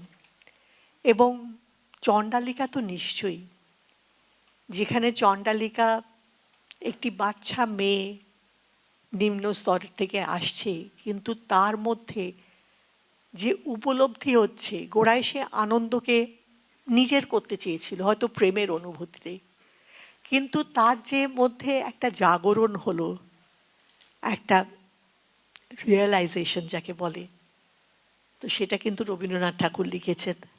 আর এই রবীন্দ্রনাথ ঠাকুরের মাধ্যমেই আবার যেন বৌদ্ধ চিন্তা আমাদের মধ্যে জেগে উঠল। আমরা আপনার এই কথাগুলির জন্যে সত্যি আমরা মানে উদ্বুদ্ধ হলাম, অনুপ্রাণিত হলাম, এবং আমরা নিশ্চয়ই সকলে মিলে চেষ্টা করব যে বুদ্ধদেবের যে চিন্তার সার, যে সব কিছু থেকে মোহমুক্ত হও, এইটা চাই, ওইটা চাই, এর সঙ্গে ঝগড়া করতে চাই, এইটা না করে আমরা যেন আমাদের নিজেদের আত্মাকে একটা উচ্চ স্তরে নিয়ে যেতে পারি, আমরা যেন মোহ থেকে মুক্তি পাই। বুদ্ধদেব বলে গেছেন, রবীন্দ্রনাথ আবার সেই বৌদ্ধ চিন্তা আমাদের মধ্যে জাগিয়ে তুলেছেন, এবং আজকে নম্রতাটি এসে আমাদের মধ্যে এই সব কিছু জাগিয়ে তুললেন। তো তার জন্যে অনেক অনেক ধন্যবাদ। আজকের দিনটি এত সুন্দর। প্রথম তরুণবাবু বিবেকানন্দর কথা বললেন, বিবেকানন্দর সঙ্গে রবীন্দ্রনাথের সম্পর্ক। তারপরে নম্রতাদি বুদ্ধদেবের সঙ্গে রবীন্দ্রনাথের সম্পর্ক। হ্যাঁ, বুদ্ধদেব রবীন্দ্রনাথের অনেক অনেক আগে, প্রায় 2500 বছর আগের মানুষ, কিন্তু তার দর্শন রবীন্দ্রনাথের মনকে ছুঁয়েছিল, এবং তিনি তার লেখার মাধ্যমে, আসলে অনেক সময় অনেক কিছু পড়লে হয়তো আমরা সেটাকে সেরকমভাবে অনুভব করি না, কিন্তু নৃত্যনাট্যে, গানে যখন আমরা সেই ভাবনাগুলিকে পাই, তখন আমাদের আবেগকে ছুঁয়ে যায়, সেটা চিরন্তন হয়ে ওঠে। তো রবীন্দ্রনাথ ঠাকুরের বুদ্ধদেবের প্রতি শ্রদ্ধা এবং বৌদ্ধ ধর্মকে আবার জাগরিত করার চিন্তা যে আপনি আমাদের সামনে তুলে ধরলেন, তার জন্য আমরা খুবই ধন্যবাদ জানাই।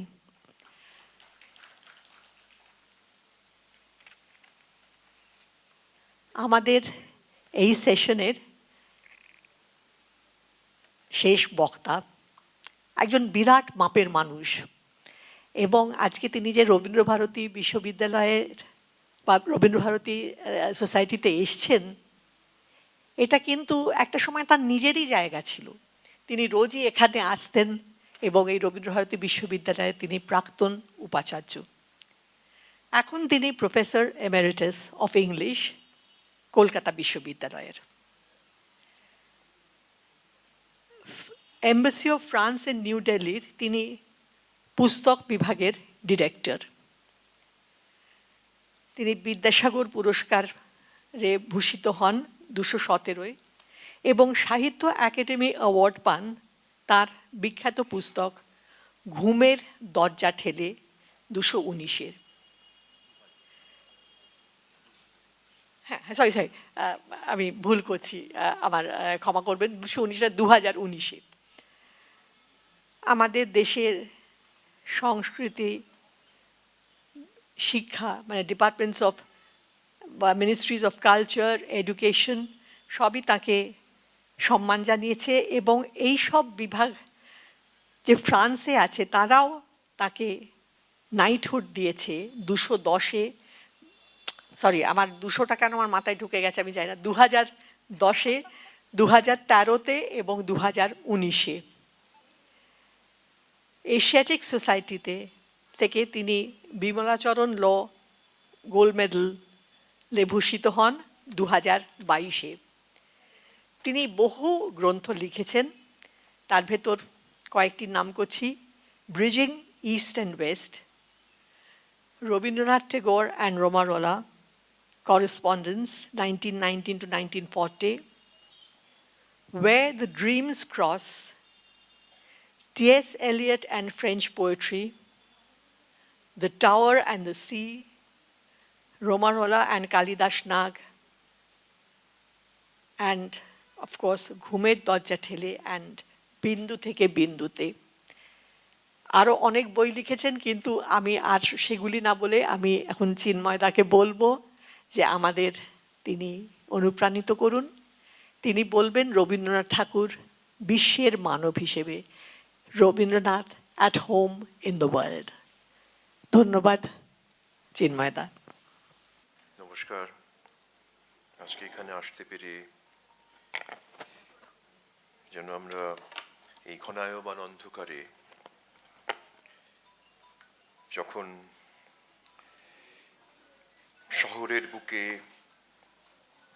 কুয়াশা ভেঙে জেগে উঠছে রাশি রাশি নাম না জানা কবর, শঙ্খ ঘোষের ভাষায়, শহরের বুকের মধ্যে কুয়াশা ভেঙে জেগে উঠছে রাশি রাশি নাম না জানা খবর, তখন রবীন্দ্রনাথের সমীপে এসে যেন আমরা সূর্য স্নাত হয়ে গেলাম।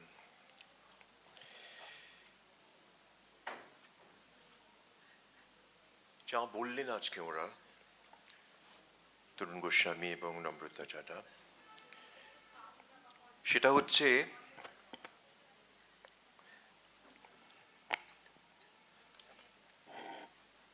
রবীন্দ্রনাথের মনের জানলা খুলে দেওয়ার দুটি প্রচেষ্টা, যেটা আমরা জানতাম, আমাদের সামনে তারা উপস্থাপন করলেন রবীন্দ্রনাথ ও বিবেকানন্দ এবং রবীন্দ্রনাথ ও বুদ্ধকে দিয়ে।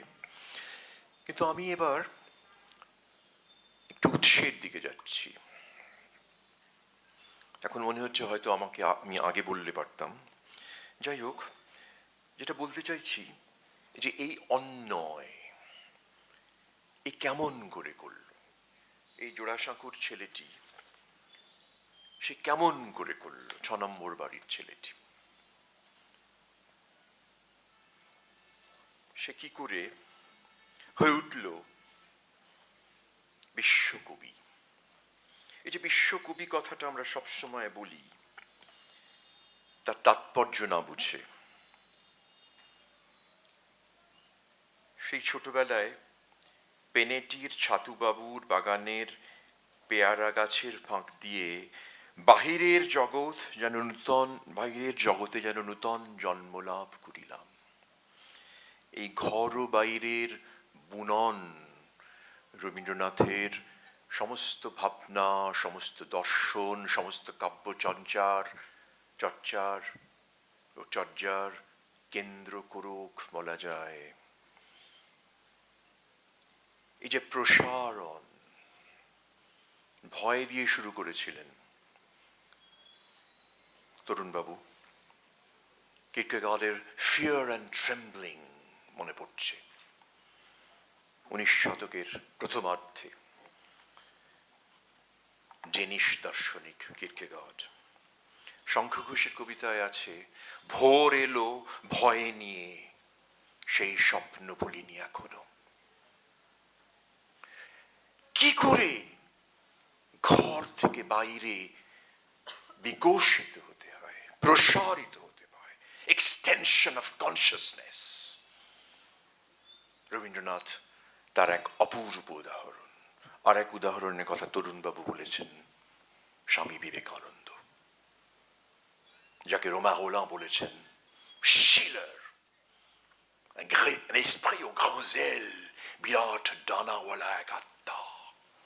রোমা রোল্যান্ড বলছেন un brasier d'énergie, একটা শক্তির উনুন স্বামী বিবেকানন্দ। কিন্তু আমি রবীন্দ্রনাথের কাছে যাচ্ছি। আমরা ঘরে বাইরে উপন্যাস পড়েছি, the home and the world, কিন্তু বুঝতে পারিনি তার মর্মার্থ।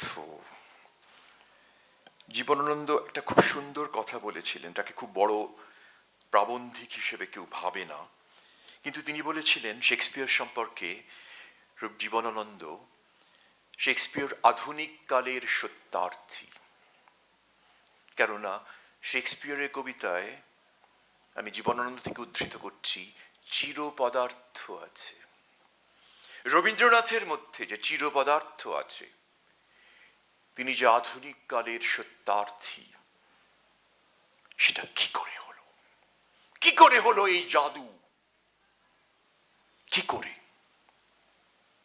হঠাৎ তিনি প্রসারিত হতে পারলেন? আমরা কি জানি যে পৃথিবীর ইতিহাসে রবীন্দ্রনাথের মতো কোন কবি বিশ্ব ভ্রমণ করেননি? He is the most widely traveled poet in the history of the world. কোন কবির নাম, আমি ইংরেজি সাহিত্য পড়াই, ফরাসি সাহিত্য চর্চা করি, ইতালীয় সাহিত্য চর্চা করি, আমি কারুর নাম জানি না। রবীন্দ্রনাথ শুধু 1926 সালে, যে বছর মুসোলিনির সঙ্গে দেখা হয় এবং হৃদয়ে ভেঙে যায় ওর বন্ধু রোমা রোল্যান্ড, সেই বছর রবীন্দ্রনাথ ওই অবস্থায় সংকটাপন্ন যখন তার মন, তখন তিনি 12টি দেশে যাত্রা করেছিলেন, 12টি দেশে জাহাজে করে, উড়োজাহাজে নয়, তখন আসেনি। 12টি দেশে ঝড়ের মধ্যে রবীন্দ্রনাথ চলেছেন। রোমাগোলা বলছেন, কি করে সাহস পাচ্ছেন উনি? বিরক্ত হয়ে কালিদাসনাথকে 5 এবং 7 জুলাই 1926 লিখছেন, রবীন্দ্রনাথ এত অসুস্থ, কি করে তিনি বিশ্ব ভ্রমণে বেরোচ্ছেন? জুরিক চলে গেলেন সেখান থেকে, তারপর সারা পৃথিবী ঘুরে ভারতবর্ষে পৌঁছবেন। আমরা কি লক্ষ্য করেছি সেটা যে 12টি দেশে গেছেন একটা বছরে? বারবার আমেরিকা গেছেন, বারবার জাপানে গেছেন, বারবার চীনে গেছেন, অপমানিত হয়েছেন 24 সালে, তাও গেছেন।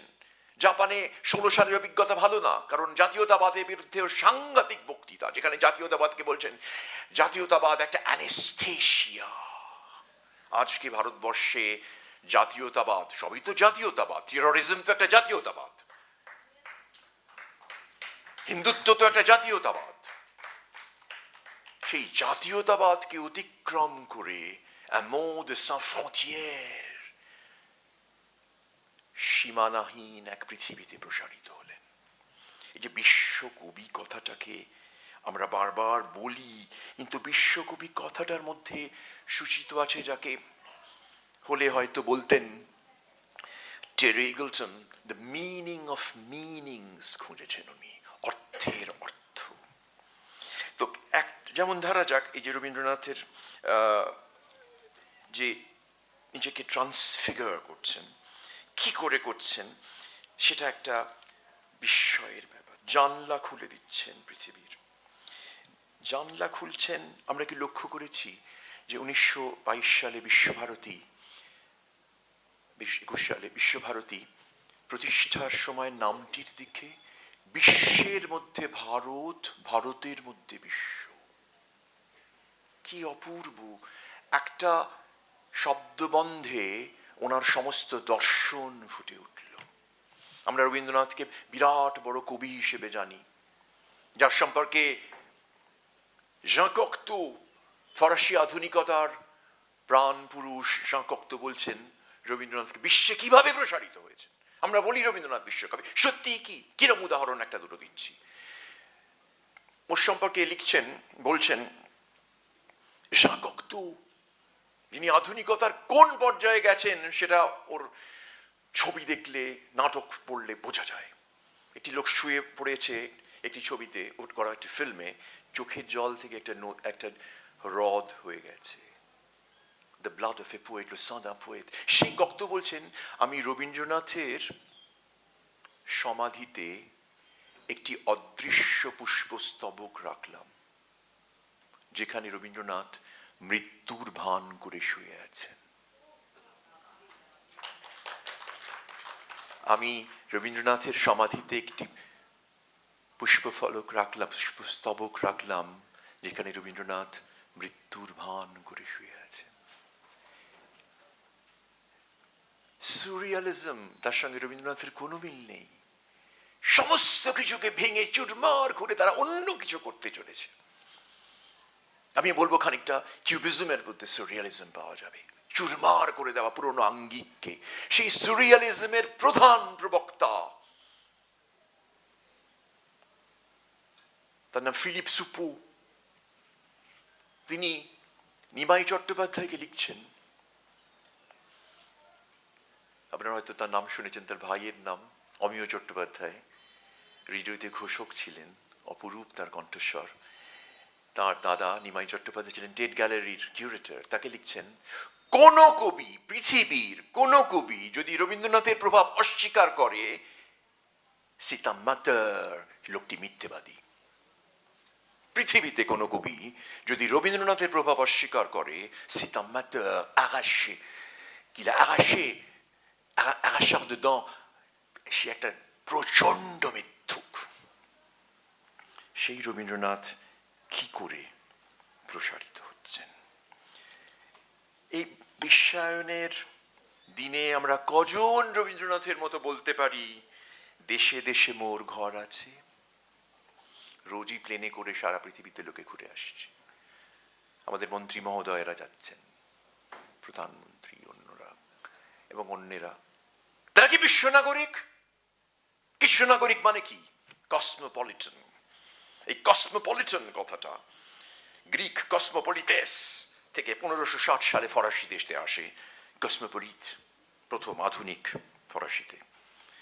কসমোপলিটন বলি না কথায় কথায়, কলকাতা খুব কসমোপলিটন, এখন আর নেই। বম্বে খুব মুম্বাই খুব কসমোপলিটন, প্যারিস কসমোপলিটন। কসমোপলিটন মানে কি? কসমোপলিটন গ্রিক অর্থ হচ্ছে কেউ যে বিশ্বের নাগরিক, 2 নম্বর যে পৃথিবীর সমস্ত দেশের জীবন প্রণালীকে গ্রহণ করতে পারে, 3 নম্বর অর্থ যে অন্য দেশের মানুষকে, তার মনকে, তার হৃদয়কে বোঝে। রবীন্দ্রনাথ। আমাদের দেশে যদি কসমোপলিটন কেউ হয়ে থাকে, স্বামী বিবেকানন্দ বাদ দিলে, ঈশ্বরচন্দ্র বিদ্যাসাগর বাদ দিলে, তা আমি রবীন্দ্রনাথের কথা বলবো। কি হয়েছিল, কি করে তিনি সংযুক্ত করলেন আপন সত্তার সঙ্গে গৃহ আর বিশ্বকে? যিনি বদ্ধ উন্মুক্ত ঘর ও বাহিরের অন্তঃসূত্রকে অনুধাবন করতে পেরেছিলেন হয়তো সকলের চেয়ে বেশি। বিশ্বভারতী কথাটা উচ্চারণ করার সময় আমরা মনে রাখবো, একই চেতনায় ও বিশ্ব ভারতের পরস্পরের মধ্যে ওতপ্রোত থাকার বাণী, মেসেজ, যা আসলে তার ভাবনার মূল সূত্র। জীবন স্মৃতির গোড়ার দিকের এক অধ্যায়ের নামই তো ঘর ও বাহির। ছোটবেলায় লিখছেন ঘর ও বাহির, যেখানে তিনি, উদ্ধৃতি দিচ্ছি, পৃথিবীর গূঢ়তম সংবাদ এর জন্য তৃষ্ণার্ত। বলছেন না তো কলকাতার গূঢ়তম সংবাদ, বলছেন না তো জোড়াসাঁকোর গূঢ়তম সংবাদ, ভারতবর্ষের গূঢ়তম সংবাদ, পৃথিবীর গূঢ়তম সংবাদ এর জন্য উনি তৃষ্ণার্ত। মাটি চাপা পড়ে আছে ওর কাছে, জানলার নিচে সেই ঘাট বাঁধানো পুকুর, যার পূব দিকে প্রাচীরের গায়ে প্রকাণ্ড সেই চীনা বট, দক্ষিণ দিকে নারকেল গাছের সারি। উদ্ধৃতি চিহ্ন, গণ্ডি বন্ধনের বন্দি আমি জানলার খড়খড়ি তুলিয়া প্রায় সমস্ত দিন সেই পুকুরটাকে একখানি ছবির বহির মতো দেখিয়া দেখিয়া কাটাইয়া দিতাম। প্রকৃতি যেন হাত মুঠা করিয়া হাসিয়া জিজ্ঞাসা করিত, কি আছে বলো দেখি? আকাশের নীলিমার পশ্চাতে আকাশের সমস্ত রহস্য একদিন মেলাবেন, তিনি মেলাবেন। জীবন স্মৃতির বাহিরে যাত্রা নামে একটি অধ্যায়, বাহিরে যাত্রা, লক্ষ্য করুন, শুধু ঘরে বাইরে উপন্যাস নয়, বাহিরে যাত্রা নামে অধ্যায় লিখেছিলেন 10-11 বছর বয়সে। একটু আগেই বলছিলেন, পানিহাটিতে ছাতুবাবুর বাড়ির বাগানে প্রথমবার বাইরে বেরিয়ে পেয়ারা বাগানের রহস্য পেরিয়ে গঙ্গার দৃশ্যের হাতছানির কথা, যেখানে কড়িবর্গার দেয়ালের জঠরের মধ্য হইতে বাহিরের জগতে যেন নূতন জন্ম লাভ করিলাম। পায়ে মোজা পর্যন্ত নেই এমন এক সাদামাটা পোশাকের বালক গাছের নিচে পা সরিয়ে এক বিস্ফীর রসাত্মক কাব্য লিখছে, যার নাম পৃথ্বীরাজের পরাজয়।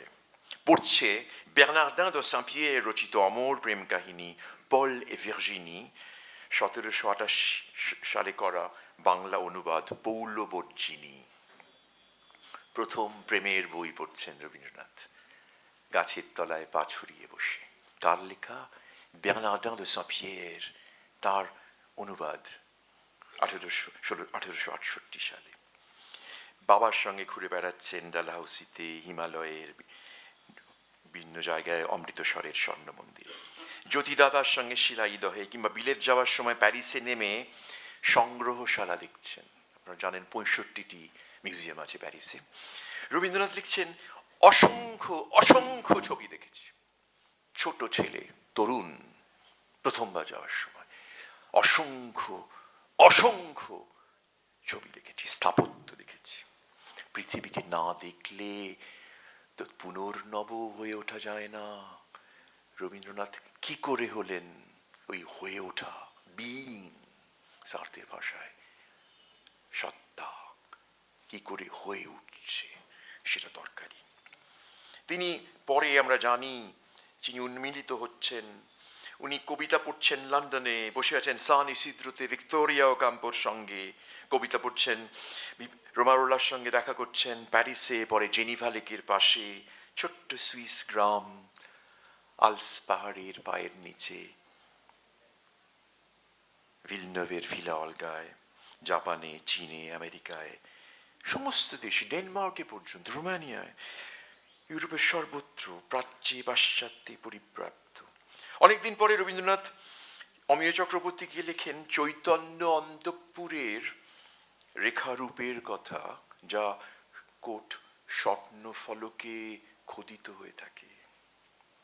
জীবন স্মৃতির শুরুতেই চিত্রপট শব্দটা ব্যবহার করছেন তিনি। এই বহুতল, বহুমাত্রিক, বহুস্তর চিত্রপটের উন্মোচনের দিকে তাকালে দেখব তাঁর চৈতন্যের এই প্রসারের কথা। সমস্ত বিরুদ্ধ ঢেউকে অতিক্রম করে উন্মিলিয়মান ফুলের পাপড়ির মতো গৃহ থেকে বিশ্বে পরিব্যাপ্ত হওয়ার কথা। কন্যা মীরাকে লিখছেন 1 বৈশাখ 1323। কোথাও যাবো করছিলুম। গতবার বিলেত যাওয়ার আগে যেমন একটা ছটফটানিতে আমাকে পেয়েছিল, এবারেও কতকটা সেরকম চঞ্চলতা আমাকে দোলাচ্ছিল।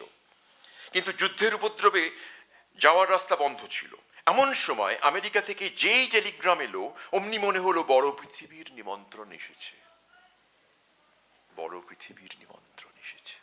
আমাদের মানুষরা যখন বাইরে যান, ভিআইপিরা যান, আমরা যাই, তখন কি বড় পৃথিবীর নিমন্ত্রণ পত্রের কথা ভাবি? শুধু শব্দবন্ধ যেন প্রদীপের মতো দীপিত করছে আমাদের।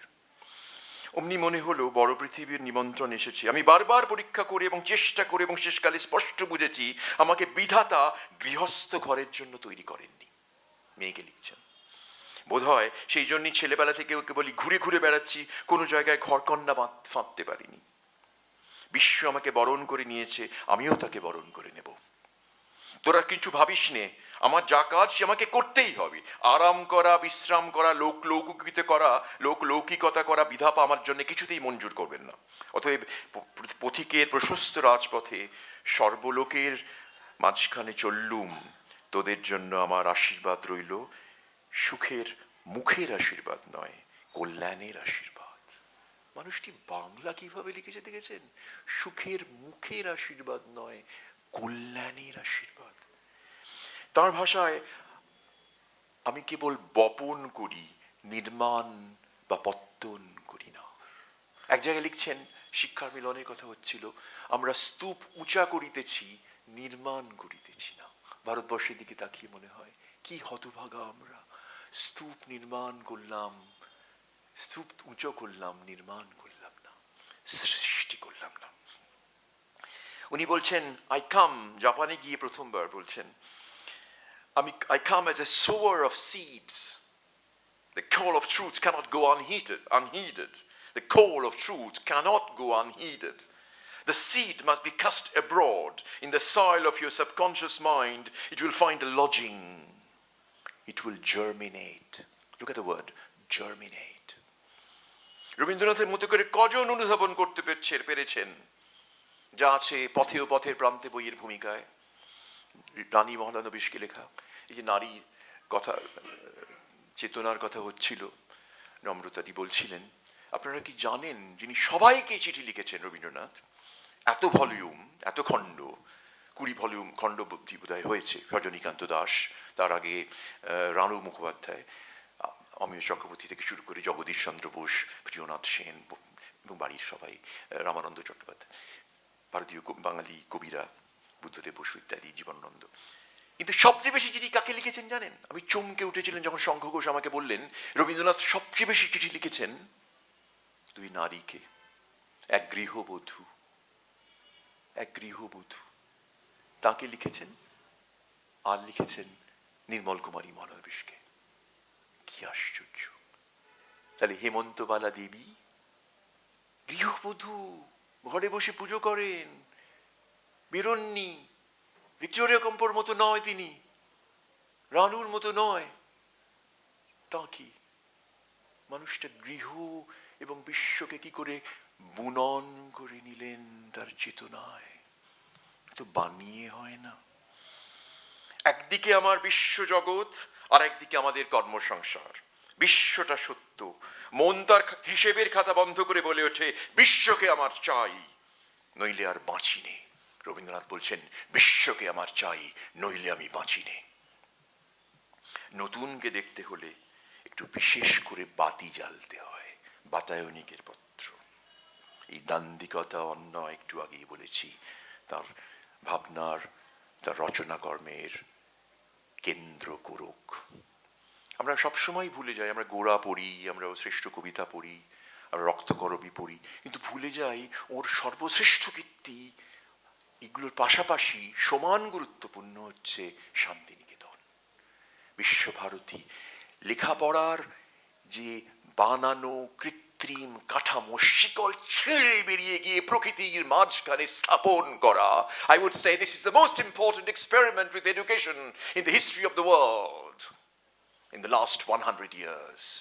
গত 100 বছরে বিশ্বভারতী হচ্ছে সবচেয়ে বড় পরীক্ষাগার, যেখানে ছাত্রদের নিয়ে এসে গাছের তলায় নীল আকাশের নিচে অন্য এক বিকল্প পাঠ্যক্রমের কাছে নিয়ে আসা হলো। ফরাসি মরালিস্ট জোসেফ জুবের বিষয়ক একটি প্রবন্ধে রবীন্দ্রনাথ মনে করিয়ে দিয়েছেন, শব্দ সংক্ষিপ্ত, অর্থ অসীম। সেই কিতাব চাই না তাতে কাগজের গন্ধ পাওয়া যায়, বিশ্ব সংসারের গন্ধ নাই। সেই কিতাব চাই না যাতে কাগজের গন্ধ পাওয়া যায়, বিশ্ব সংসারের গন্ধ নাই। আধুনিক সাহিত্য, বিশ্ব সাহিত্যের সঙ্গে মোলাকাতের সুযোগ ঘটেছিল 1878 সালে বিলেত যাত্রার সময়। আমরা কি লক্ষ্য করেছি যে সন্ধ্যা সঙ্গীত 1882, এমনকি বউ ঠাকুরানীর হাট উপন্যাস 1883 আগেই প্রকাশিত হচ্ছে ইউরোপ প্রবাসীর পত্র?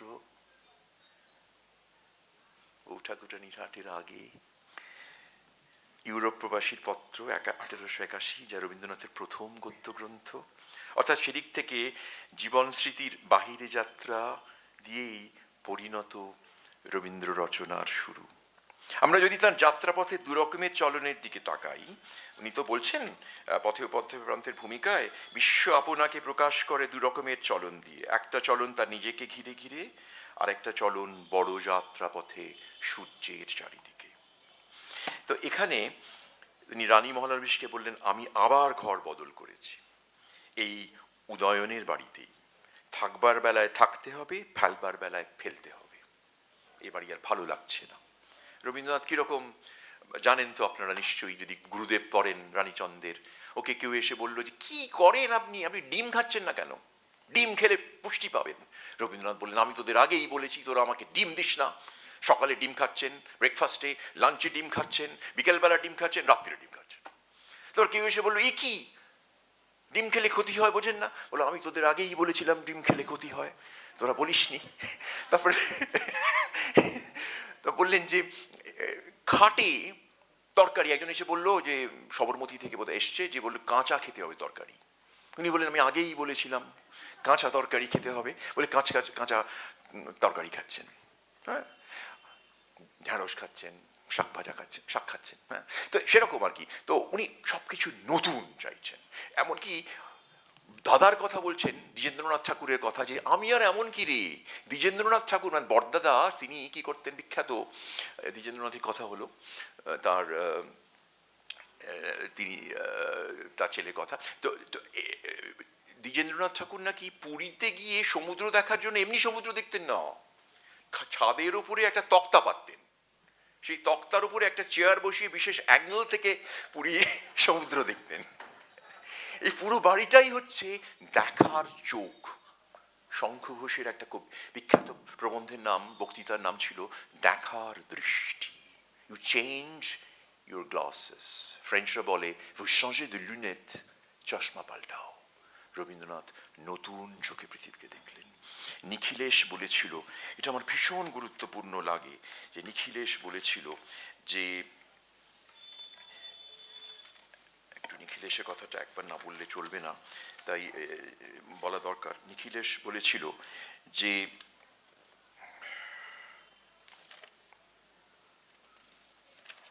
একটু আমি খুঁজে নিই, অতি সাধারণ কথা, সকলের জানা দরকার, যে বিশ্ব পৃথিবীতে কি করে পরিব্যাপ্ত হতে হয়। তো এই নিখিলেশ তো রবীন্দ্রনাথ, আমরা তো সবাই সেটা জানি। তো রবীন্দ্রনাথ, নিখিলেশ বলেছিল, অন্ধকারের ভিতর থেকে আমার অন্তরের ভোরের পাখি গান গেয়ে উঠছে, আমি জীবনপুরের পথিক। কি সুন্দর! দুঃখের ভিতর দিয়ে যে মুক্তি আসে, সে মুক্তি দুঃখের চেয়ে বড়। জীবনপুরের পথিক, এই জীবনপুরের পথিক যদি কেউ হয়ে থাকে তিনি তো রবীন্দ্রনাথ। তিনি লিখছেন,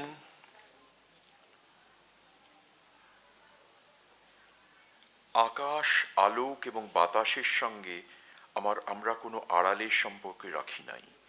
মানুষের জগতের সঙ্গে আমাদের এই মাঠের বিদ্যালয়ের সম্বন্ধটিকে অবারিত করিবার জন্যে পৃথিবী প্রদক্ষিণ করিবার প্রয়োজন অনুভব করি। পথের সঞ্চয়। ভাগ্যক্রমে পৃথিবীতে আসিয়াছি, পৃথিবীর সঙ্গে পরিচয় যথাসম্ভব সম্পূর্ণ করিয়া যাইব।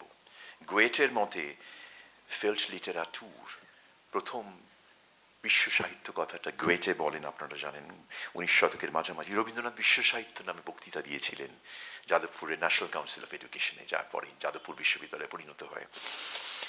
বিশ্ব সাহিত্যের কথা যিনি বলতে পারেন, পূব এবং পশ্চিমের মিলনের কথা বারবার হয়েছে।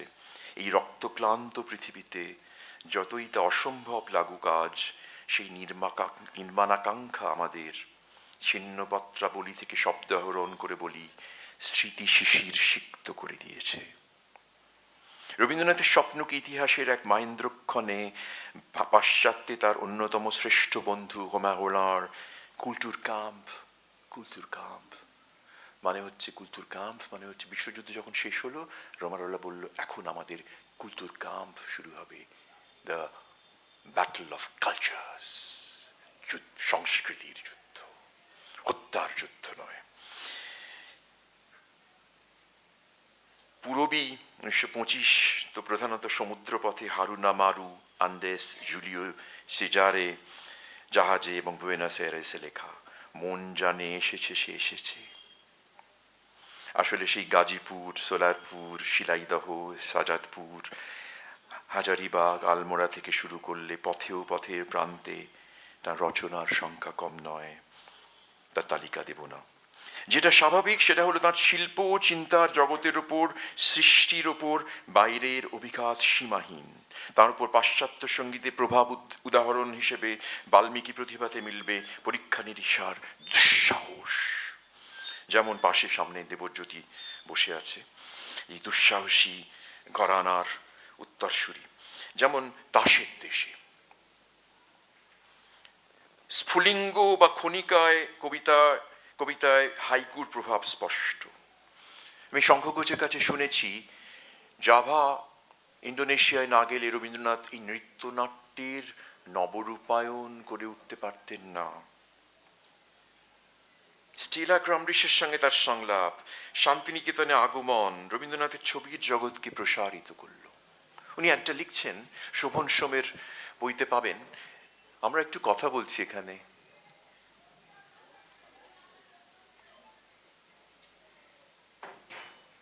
আমার বক্তৃতায় প্রথম কেউ কথা বললো সারা পৃথিবীতে। সে সরবনেও বলেনি, অক্সফোর্ডেও বলেনি, পৃথিবীতে কোথাও। যাই হোক, সবাই তো সবসময় ভাগ্যবান হয় না। কাজেই যেটা বলার, 1902 সালে রঙ্গমঞ্চতে লিখলেন, স্থূল বিলাতি বর্বরতা পরিহার করিবার সময় আসিয়াছে। 1912 সালে প্রবাসীতে পথের সঞ্চয় লেখার সময় বললেন, গ্রহণ নয় দেওয়ার সময় এসেছে। রোলার, আপনারা জানেন 1919 সালে যখন যুদ্ধ শেষ হলো, রোলা রবীন্দ্রনাথকে চিনতেন না। তার অনেক আগে ওর ইতালিয়ান বান্ধবী ওকে লিখেছিলেন, সোফি বের্তোলিনি লিখেছিলেন যে পৃথিবীর শ্রেষ্ঠ কবি কে? উনি বলেন রবীন্দ্রনাথ। বড় ভাবুন, কোন পাশ্চাত্যের লোক তখন বলবে ইয়েটস গোড়ার দিকে নিশ্চয়ই বলেছিলেন, সেন্ট জন পেয়ার্স বলেছেন, কিন্তু রোলা বিশ্বাস করতেন। এবং রোলা যখন একটা যুদ্ধ থামানোর জন্য লা déclaration de l'indépendance de l'Inde du monde, মুক্তবনের স্বাক্ষরপত্র তৈরি করলেন, না জেনে ওর বন্ধু কারা, 10 সাল পর্যন্ত টলস্টয়, বার্টন রাসেল, ওর বন্ধু আলবার্ট শোয়াইৎজার, ওর বন্ধু আলবার্ট আইনস্টাইন, ওর বন্ধু ম্যাক্সিম গোর্কি, তুইতকারীর সম্পর্ক। তিনি চিঠি পাঠালেন কাকে? শান্তিনিকেতনে রবীন্দ্রনাথ ঠাকুরকে। রবীন্দ্রনাথ তখন ক্রুদ্ধ। জালিয়ানওয়ালাবাগ হত্যাকাণ্ডের পর উনি আগুন হয়ে আছেন, নেমে এসেছেন গজদন্ত মিনার থেকে, আমরা ছোটবেলা থেকে শুনে আসছি, প্রত্যেকটা ক্লাস 3-তে লিখতাম এসেতে প্রবন্ধ লেখার সময়, রবীন্দ্রনাথ জালিয়ানওয়ালাবাগ হত্যাকাণ্ডের পর নাইটহুড প্রত্যাখ্যান করেন। মানে বুঝিনি, এর মানে হচ্ছে কত বড় সম্মান ধুলোয় লুটিয়ে দিতে পারছেন রবীন্দ্রনাথ, যা তার বন্ধু ফ্রয়েড করেননি যখন তিনি গুয়েটে সম্মান গ্রহণ করলেন এবং রোমাগোলা প্রত্যাখ্যান করলেন হিটলারের জার্মানিতে। সেই মুক্তবনের স্বাক্ষরপত্রে সই করলেন এবং 21 বছর ব্যাপী পত্রালাপ। আমি শেষ করছি, রবীন্দ্রনাথ বলছেন বিশ্ব মানুষ কাকে বলে, বলছে আমার বিশ্ব চেতনাকে কেউ বুঝলো না, আমার আন্তর্জাতিকতাকে কেউ বুঝলো না। ইংরেজিতে লিখছেন, সেই চিঠি আমি সুদূর প্যারিস থেকে সংগ্রহ করে 2017 সালে প্রথম প্রকাশ করলাম, বিশ্বভারতী করেনি। রোলা অ্যান্টিগোর বলে একটি বই আছে, সেটা রোলার কিছু চিঠি অত্যন্ত খারাপ অনুবাদে, কিছু করার নেই, দুঃখিত, ইন্দিরা দেবীর অনুবাদে করা হয়েছে, কিন্তু সেটা পড়া যায় না। এবং সেটাতে কোনো চিঠি, অর্ধেক চিঠি নেই, এবং রবীন্দ্রনাথের চিঠিগুলোই নেই, সেগুলোকে এনে দীর্ঘটিকা সহযোগে বের করেছি। বইটার নাম ব্রিজিং ইস্ট অ্যান্ড ওয়েস্ট। তার কথা হচ্ছিল শুরুতেই রোমাগোলা রবীন্দ্রনাথ ঠাকুর করেসপন্ডেন্স, যেখানে দুজন নোবেল পুরস্কার প্রাপ্ত মানুষ 1913 এবং 1915, 14 সালে কিন্তু কোনো নোবেল পুরস্কার দেওয়া হয়নি যুদ্ধের জন্যে, তারা না পরস্পরকে না জেনেই এক তরঙ্গ দ্রাঘিমায় গেলেন মিলে, ওয়েভলেংথ, তরঙ্গ দ্রাঘিমায়। তো সেখানে যে মানুষটি Andrews, Pearson, Elmhirst, Sylvain Levi, Winternitz, Lesny, Patrick Geddes, Fernand বনোয়ার সঙ্গে আলাপ করেছেন, তিনি বন্ধু পাননি বেশি। বন্ধু, আপনারা জানেন কি চিঠিতে সম্বোধন করছেন? মাই ভেরি ডিয়ার ফ্রেন্ড। অ্যান্ড্রুজ ছাড়া বোধহয় কাউকে বলেননি। আর সেখানে রবীন্দ্রনাথকে রোলা বলছেন mon très grand ami, আমার অতি মহান বন্ধু, mon très grand ami। সেখানে ওটা দিয়ে শেষ করি, রবীন্দ্রনাথ বলছেন এখানে ভালো লাগছে না, কেউ আমার আন্তর্জাতিকতাটা বোঝে না, বিশ্বের প্রসারণ, এক্সটেনশন অফ কনসিয়াসনেস কেউ বোঝে না, আমি তোমার কাছে গিয়ে থাকবো। বড় বড় কথা বলছেন না দুজন বড় বড় মানুষ, তারা ছোট ছোট কথা বলছেন। আমাদের মতো মানুষ যদি ছোট ছোট আকাশ, ছোট ছোট পৃথিবী তারা ধরতে পারবো। বলছেন আমি তোমার কাছে গিয়ে থাকবো। আর তার উত্তরে রোমারোলা বলছেন মন খারাপ করো না রবি। একটা অদ্ভুত চিঠি শেষে রবীন্দ্রনাথ লিখছেন, রোলা লিখছেন, রবীন্দ্রনাথ যে আমাদের বাড়ি থেকে চলে গেলেন, আকাশে কালো হয়ে গেল, কারণ রবি চলে গেছে। রবি মানে সূর্য, রোমারোলা জানেন, আকাশ কালো হয়ে গেছে। কি সুন্দর। তো সেখানে রোমারোলা লিখছেন, এটা দিয়ে শেষ করি, কি সুন্দর, শিলার থেকে উদ্ধৃত করে বলছেন, nous avons bâti notre nid sur l'arbre d'éternité।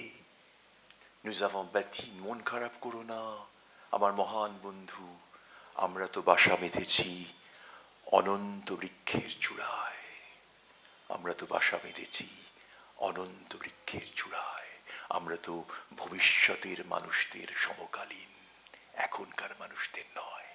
নমস্কার।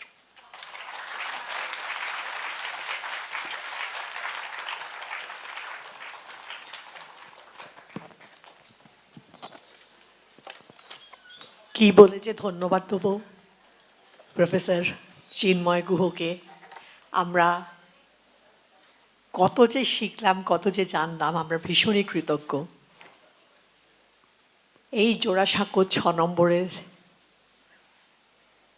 বাড়ির ছোট্ট ছেলেটি কি করে বিশ্বে নিজেকে পরিব্যাপ্ত করলো,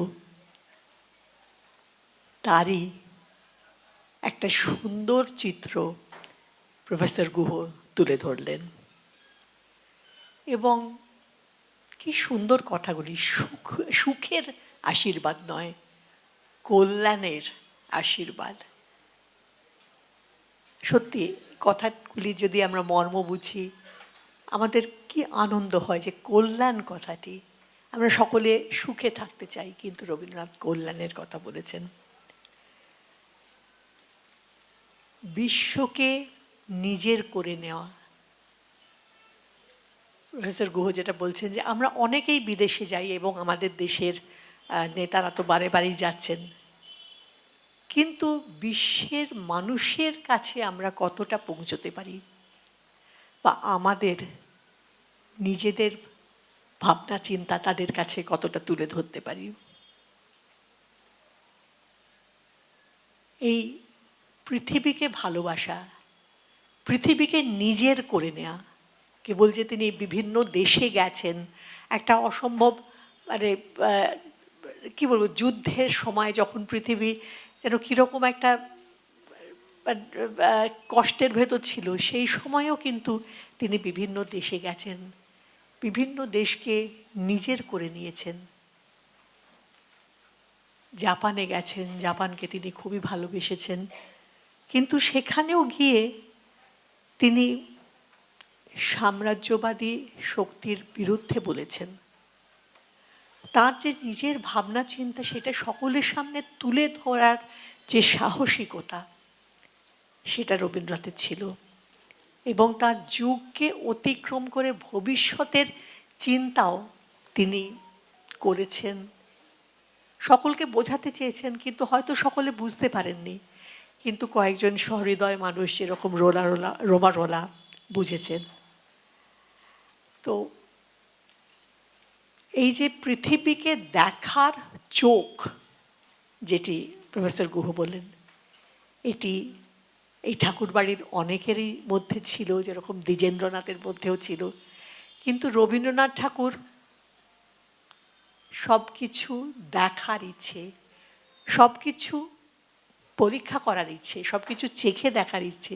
যেমন একটা সময় কেউ এসে বললো এই খাবারটা ভালো, তো সেই খাবারটাই খেলেন, তারপরে আরেকটা খাবার ভালো, কাঁচা খাবার ভালো, ডিম খাওয়া ভালো, সেগুলোও রবীন্দ্রনাথ পরীক্ষা করে দেখলেন।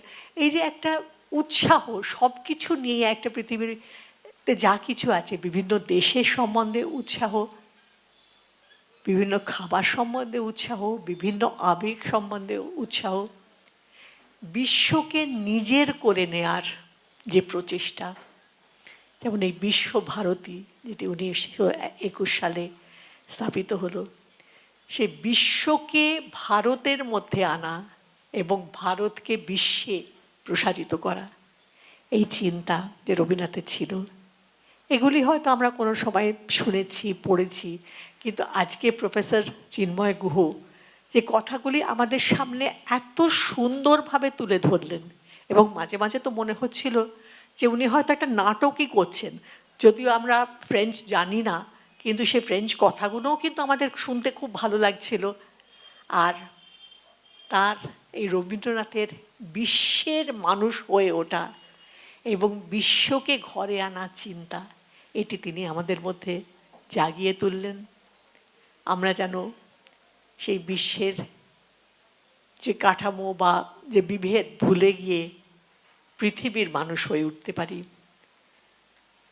এবং রবীন্দ্রনাথের যে কথা, যে শেষের দিকে যে তার কেবল গ্রহণ করার সময় নয়, এখন দেওয়ার সময়, রবীন্দ্রনাথ আমাদের অনেক কিছু দিয়ে গেছেন, বিশ্বকে অনেক কিছু দিয়ে গেছেন, এবং সেই সব কিছু সম্বন্ধে আমাদের জানানো, আমাদের আলোকিত করার জন্যে আমি প্রফেসর চিন্ময় গুহকে আমাদের অন্তর থেকে ধন্যবাদ জানাই।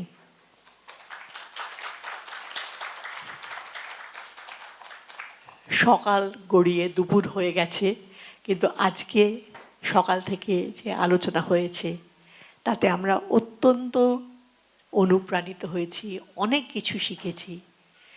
প্রথম তরুণবাবুর বিবেকানন্দ এবং রবীন্দ্রনাথকে নিয়ে যে আলোচনা, সেটি থেকে আমরা কত কি জানলাম।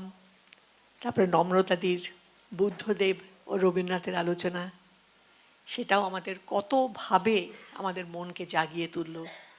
এবং চিন্ময়দার রবীন্দ্রনাথের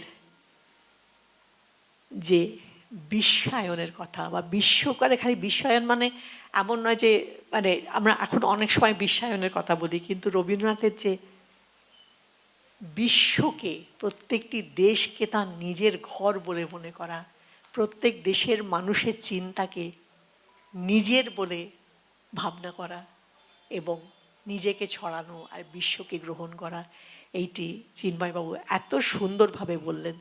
আমরা এই 3 বক্তার কাছে খুবই কৃতজ্ঞ, তাদের আমরা অন্তর থেকে ধন্যবাদ জানাই এবং আমরা নিশ্চয়ই সকলে করতালি দিয়ে তাদের অভিনন্দন জানাতে পারি। অনেক অনেক ধন্যবাদ। মঞ্চে আমাদের কবিগুরুর প্রতিকৃতি রাখা আছে, সেইখানে একটু পুষ্পার্ঘ্য নিবেদন করার জন্য বলছি।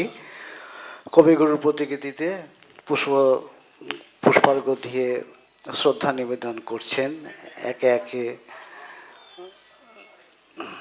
ডক্টর চিন্ময় গুহ,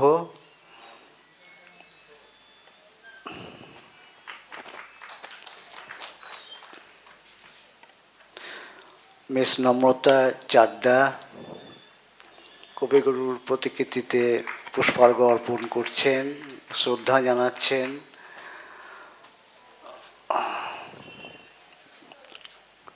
তরুণ গোস্বামী মহাশয়, উনিও ফুল দিয়ে শ্রদ্ধা নিবেদন করছেন কবিগুরুর প্রতিকৃতিতে। এরপর প্রফেসর অমিতা দত্ত মহাশয়া। আমাদের প্রথম সেশন এখানেই শেষ হলো, আপনারা কেউ উঠবেন না।